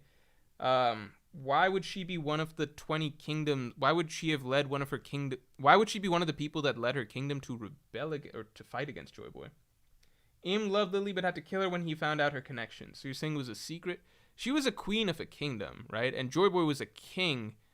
We assume that he was part of the ancient kingdom, not a pirate or something like that. I don't think that they were crews and such at that point in time, you know? Umair Ula, thanks for the 2. Do you think Gear 5th is better than Super Saiyan 1? No. I mean, Super Saiyan is the great... Like, what do you mean better? Like, if Super Saiyan came out today, I think it would just be viewed as just a generic power-up, right? Because it's... Because the idea is that Super Saiyan came first as the first iconic power-up, right? And then since then, everyone's trying to think of variations to make a power-up that's, you know, like, you try and do more and more different power-ups to differentiate from the OG, right? So it's like, how do I compare Super Saiyan better? Like, it's too different. Like, if Super Saiyan came out today, I think it would be viewed as a more generic power-up because there's so many other power-ups that have, you know, with greater variety or more to them, I guess, than just turning your hair yellow and spiky and getting stronger, right? But I think that if you're talking about in general, broad, like if you put context into it, then no, Super Saiyan is the greatest power-up in. It's not even in.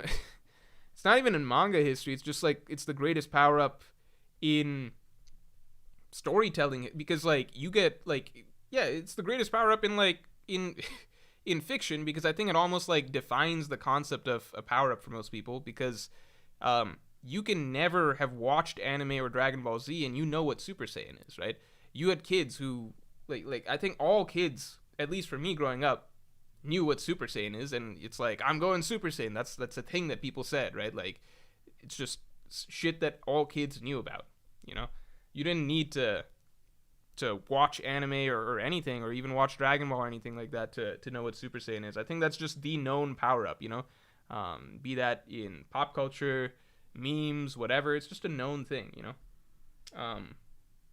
So it depends how you look at it.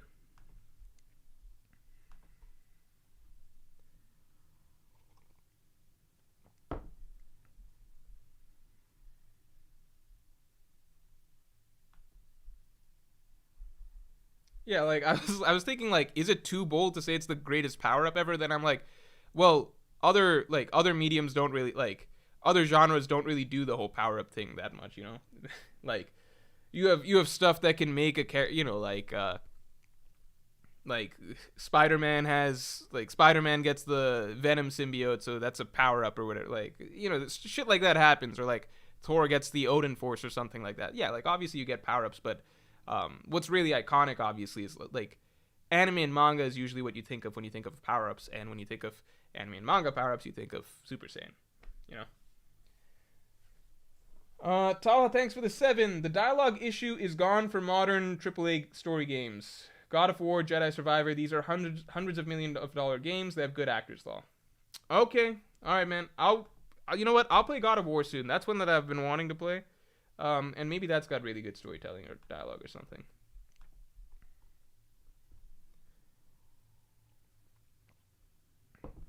Dabilar Ali says Cosmic Spider-Man. Yeah, he was like a Herald of Galactus or something like that for a bit, right? Am I wrong? Mr. Sin says Cosmic Armor Superman. That's from Final Crisis, right? I used to dabble in reading DC. Like, I read a decent amount of DC. Marvel, I was a Marvel wiki reader. I didn't really read Marvel.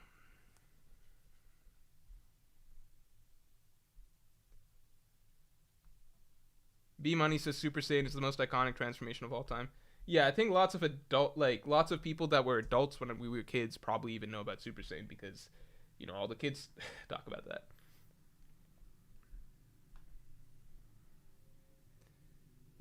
I think when I was young, I watched some like there were YouTube videos and stuff that would come. Like I swear I watched some video at some point of like some kid just like saying that I became a Super Saiyan, and me like I'm like, what are you talking about? It was like, well, I'll watch it anyway, and it's literally like a kid yelling into the camera for like 3 minutes straight, and it continually escalating, like veins popping, face turning red, eyes coming out of his sockets and stuff like that. It's getting more and more intense. He's just yelling and yelling and yelling. Like he's yelling his fucking heart out. Like I was like, holy shit, he's actually gonna become a Super Saiyan. And I think the video ends with like a shitty edit of like him drawing some static around him and his eyes turning. Like, you know, he edits in some weak ass Sony Vegas effects or something like that. He's like, I did it. I became a Super Saiyan. I was like, why did I watch this? What the fuck?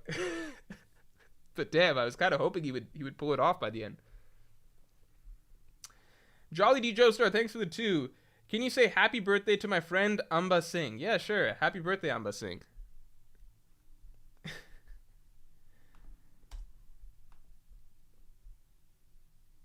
Ray Chia, thanks for the 5. If Im has manga devil fruit, are we really rolling with the manga devil fruit assumption at this point? I think it's an interesting idea, but I'm not there yet. That I'm just like, you know, we're gonna roll with it.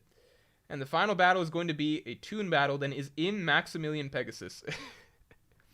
Pegasus, I think, is an awesome villain. Because when I started watching Yu-Gi-Oh, I think it was during the Duelist Kingdom arc, and I thought like Pegasus was so like I think the fact that he could read minds, and dude, how gripping anime is when you're a kid is insane. Because I think we probably don't appreciate it at this point because we're adults and stuff like that. But when you're watching anime as a kid, it's so fucking gripping because you compare it to, I brought this up on stream multiple times, when you compare it to the cartoons and stuff that are coming on. It's like, compare this to like Kids Next Door, or even like Teen Titans, which is a solid show, but it's gonna wrap up its bad guy plot in 20 minutes, you know? It's like, oh no, Beast Boy was mean to Raven this episode, and they had to go through some stuff, but they learned something about each other by the end, and they beat this, you know, they beat Gizmo or some shit, right?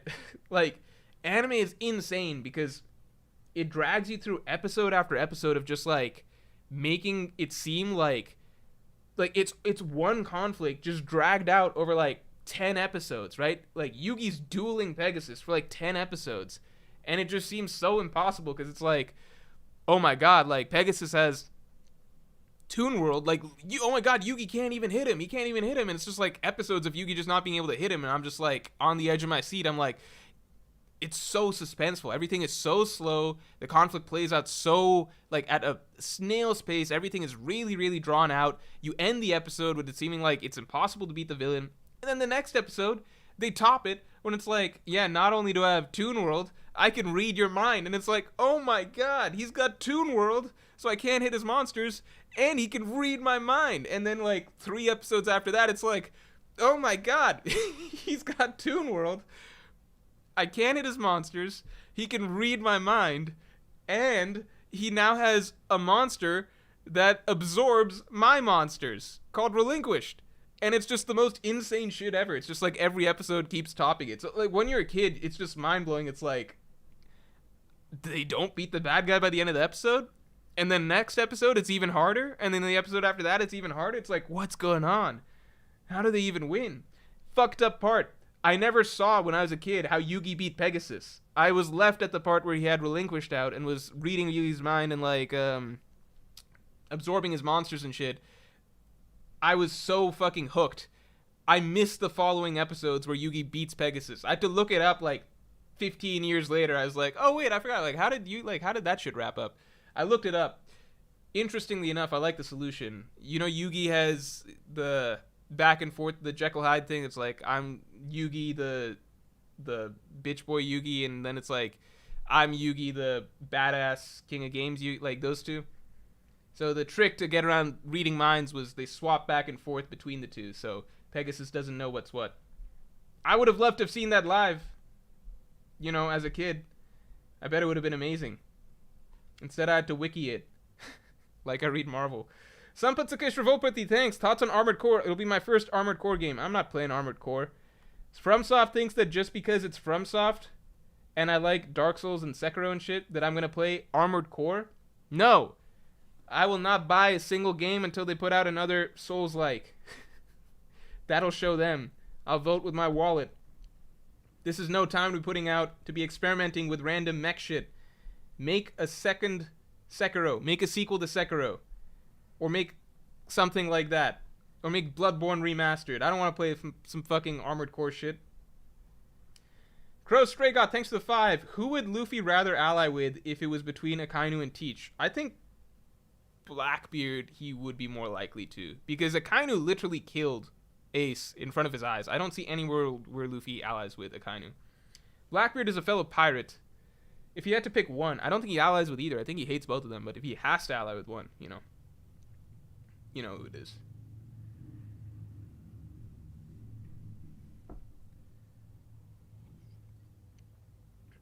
I hate all these people being like, because I go to the From Software Reddit sometimes, and there are people who are like, oh, all you guys who want Armored Core to be like another Souls-like, you need to get over it, right? You need to get over it. We should be happy that FromSoft is putting out games so consistently. Like, try and expand your horizons. Like, Armored Core is going to be its own unique experience. No, fuck that shit. We like Souls-like games. Let's boycott Armored Core so that we can force them to make more Souls-like games. I think it's pretty straightforward. We don't need to appreciate everything they do. We got on this train for one reason. We like Dark Souls, or Bloodborne, or Sekiro, or Elden Ring, or whatever, and we need to teach them a lesson. Give us the stuff that we want, not your random side projects. We don't want that. Alright? I'm just kidding. I'll obviously go play Armored Core if you want to play Armored Core. But I'm like, I'm not just going to support From Software just because they're From Software. You know, I want another Souls game.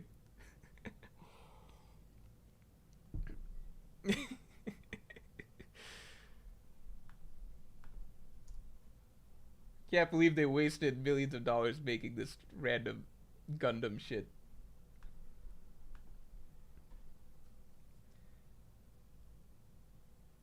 Oof says, you literally played a year ago. That's not true. It was like 4 months ago. I started in January.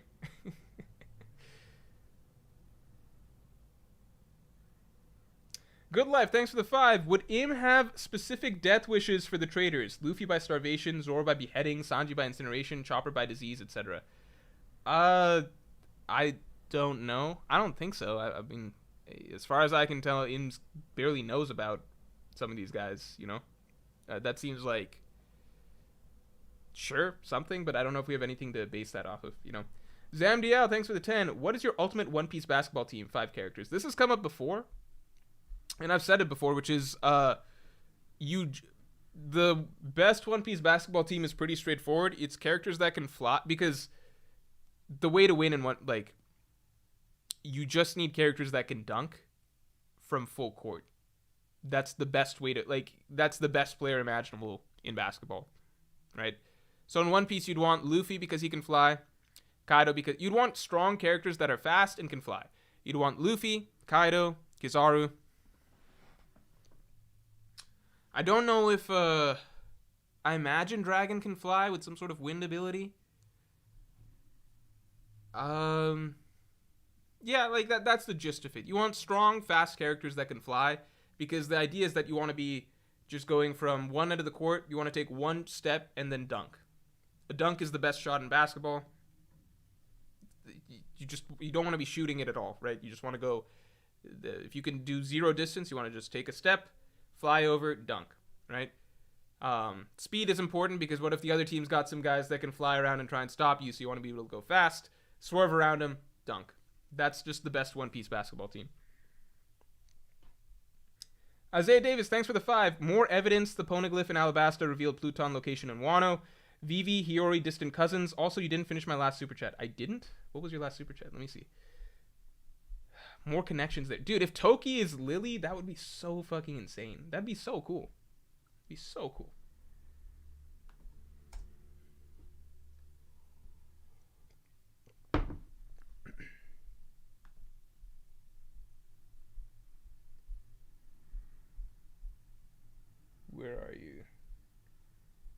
Toki and Lily are the same person. The 800-year gap between Lily going missing and the 800-year gap between Lily going missing and Toki jumping to the future add up.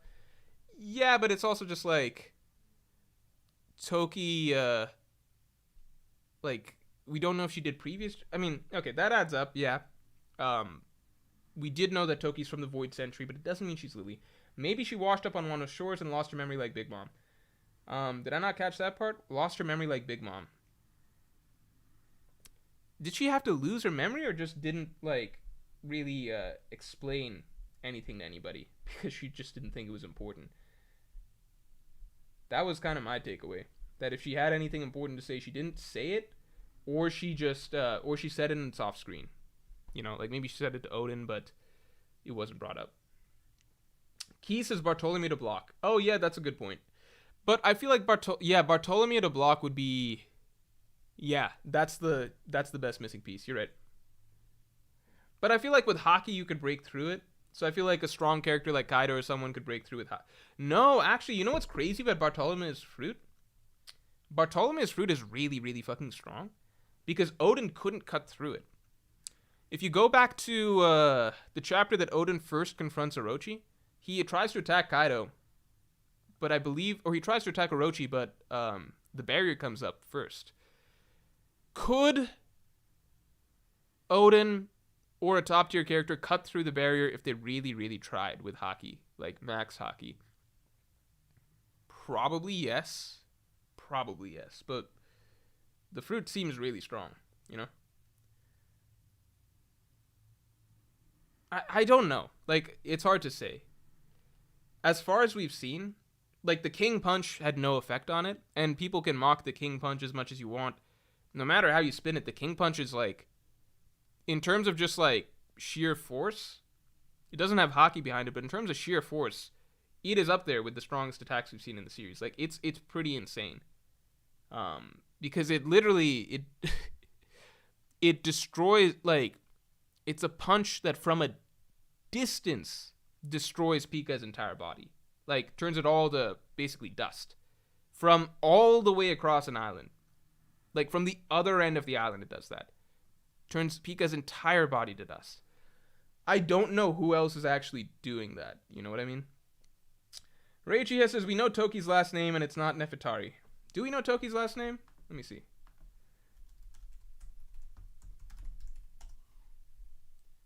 Isn't it just it says Kazuki?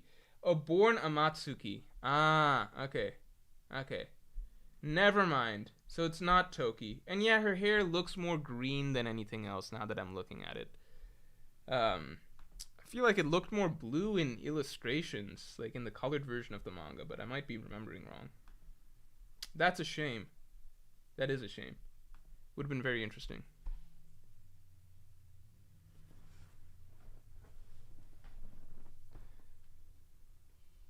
Alright, I'm going to call the stream in 10 minutes. 10 minutes. Oh, let's get it to 500 likes first.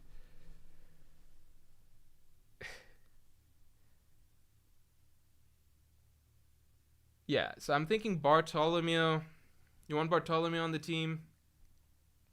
Yeah, I think Bartolomeo is your fifth guy. And then beyond that, you just want... yeah, I'd take Luffy, Kaido, Kizaru, and probably Dragon, assuming Dragon can fly.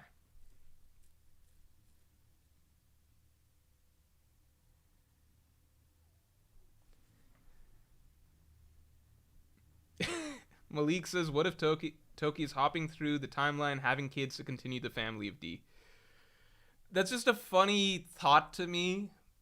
That's a noble thing to do. It's just a funny thought to me that Toki's life is basically... I don't know, it's just funny, you know?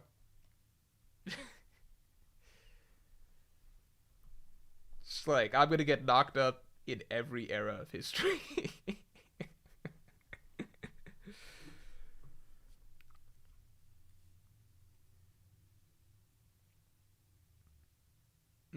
Okay. Never mind. Go catch the fourth. Is it already the fourth quarter? Are you kidding? Oh shit! It's a close game. Oh my god, this is a tight game. This is a really tight game. This is awesome. Yeah, we. I really, really wanna. I really want to go watch it, guys. I want to go watch the game. Uh. Oh yeah, check out what Caleb Brown's saying. He's recommending a bunch of other channels that I recommend you guys check out. Of course. I want to go watch the game.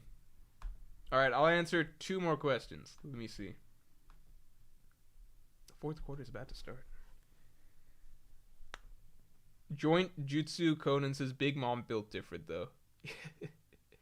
See, the thing with Big Mom is I feel like she has zero trouble giving birth because I don't know, I feel like for her it's just like something really casual. You know what I mean? Like Big Mom is like a freak. Like not in that way, I guess in that way, but like in terms of like she's just like a 1 in a million force of nature. Like she's superhuman. You know what I mean? Like there are no other humans really like Big Mom. She's just a monster. Like I feel like for her giving birth to like she's what 50 stories tall. I mean, she's gigantic.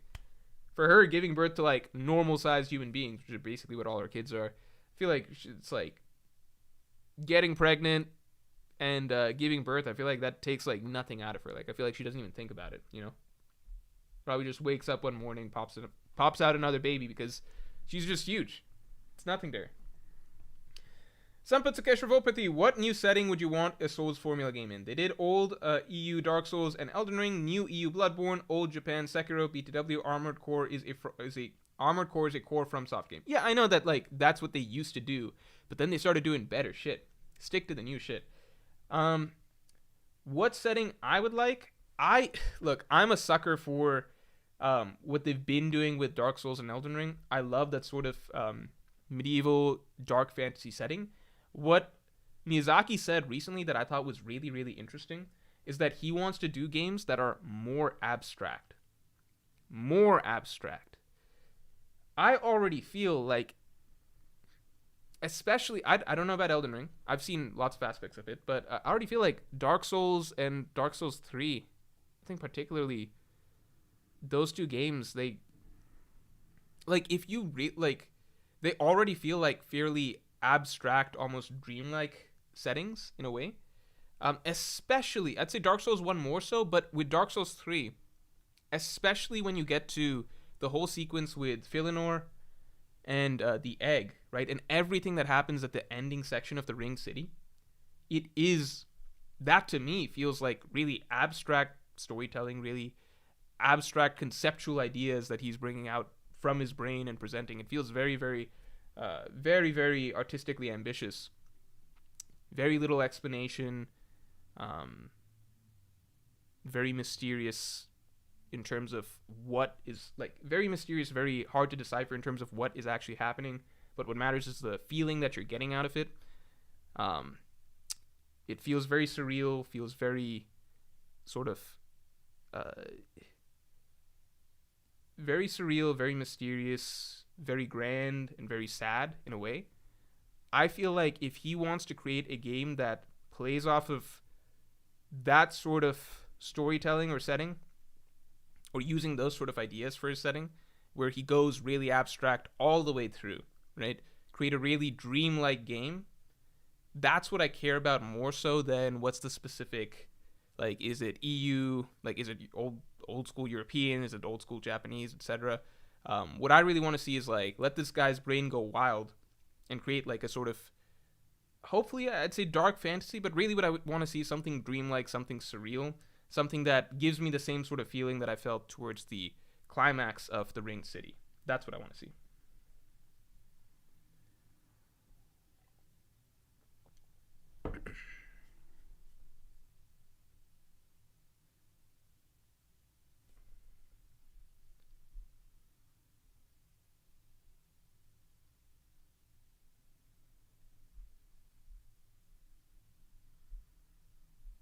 All right, guys. I think we're gonna call it here, right? I think we're gonna call it here. Chillax Sarita says more abstract. It's concerning. How the fuck is he gonna do that? I want to see it. I'm very, very interested. That's my favorite part of the entire Dark Souls trilogy. Well, I didn't play Dark Souls 2, but between Dark Souls 1, 3, and Sekiro, my favorite sequence in those games is starting from the touching of the egg, and then everything that. Obviously, right after that, we get the best boss fight, I think, in the franchise, but it's everything that comes along with it, right? The cutscene, the landscape that we're given, the sense that you've reached the end of time, the end of all things, the fading world, all of that stuff, the endless expanse, and none of it is explained. I think that that's really, really beautiful. I want to see that again, but just for a full game. Let's see if we can get stuff like that played out over a full game. All right, guys, I will talk to you guys in a little bit. I hadn't. Okay, I'll talk to you guys about some other stuff on Monday's stream. I wanted to get into emotes and stuff like that because we've got a bunch of new emote options to vote on, but we can do that on Monday. All right, guys, I will talk to you all later. Thanks for tuning in.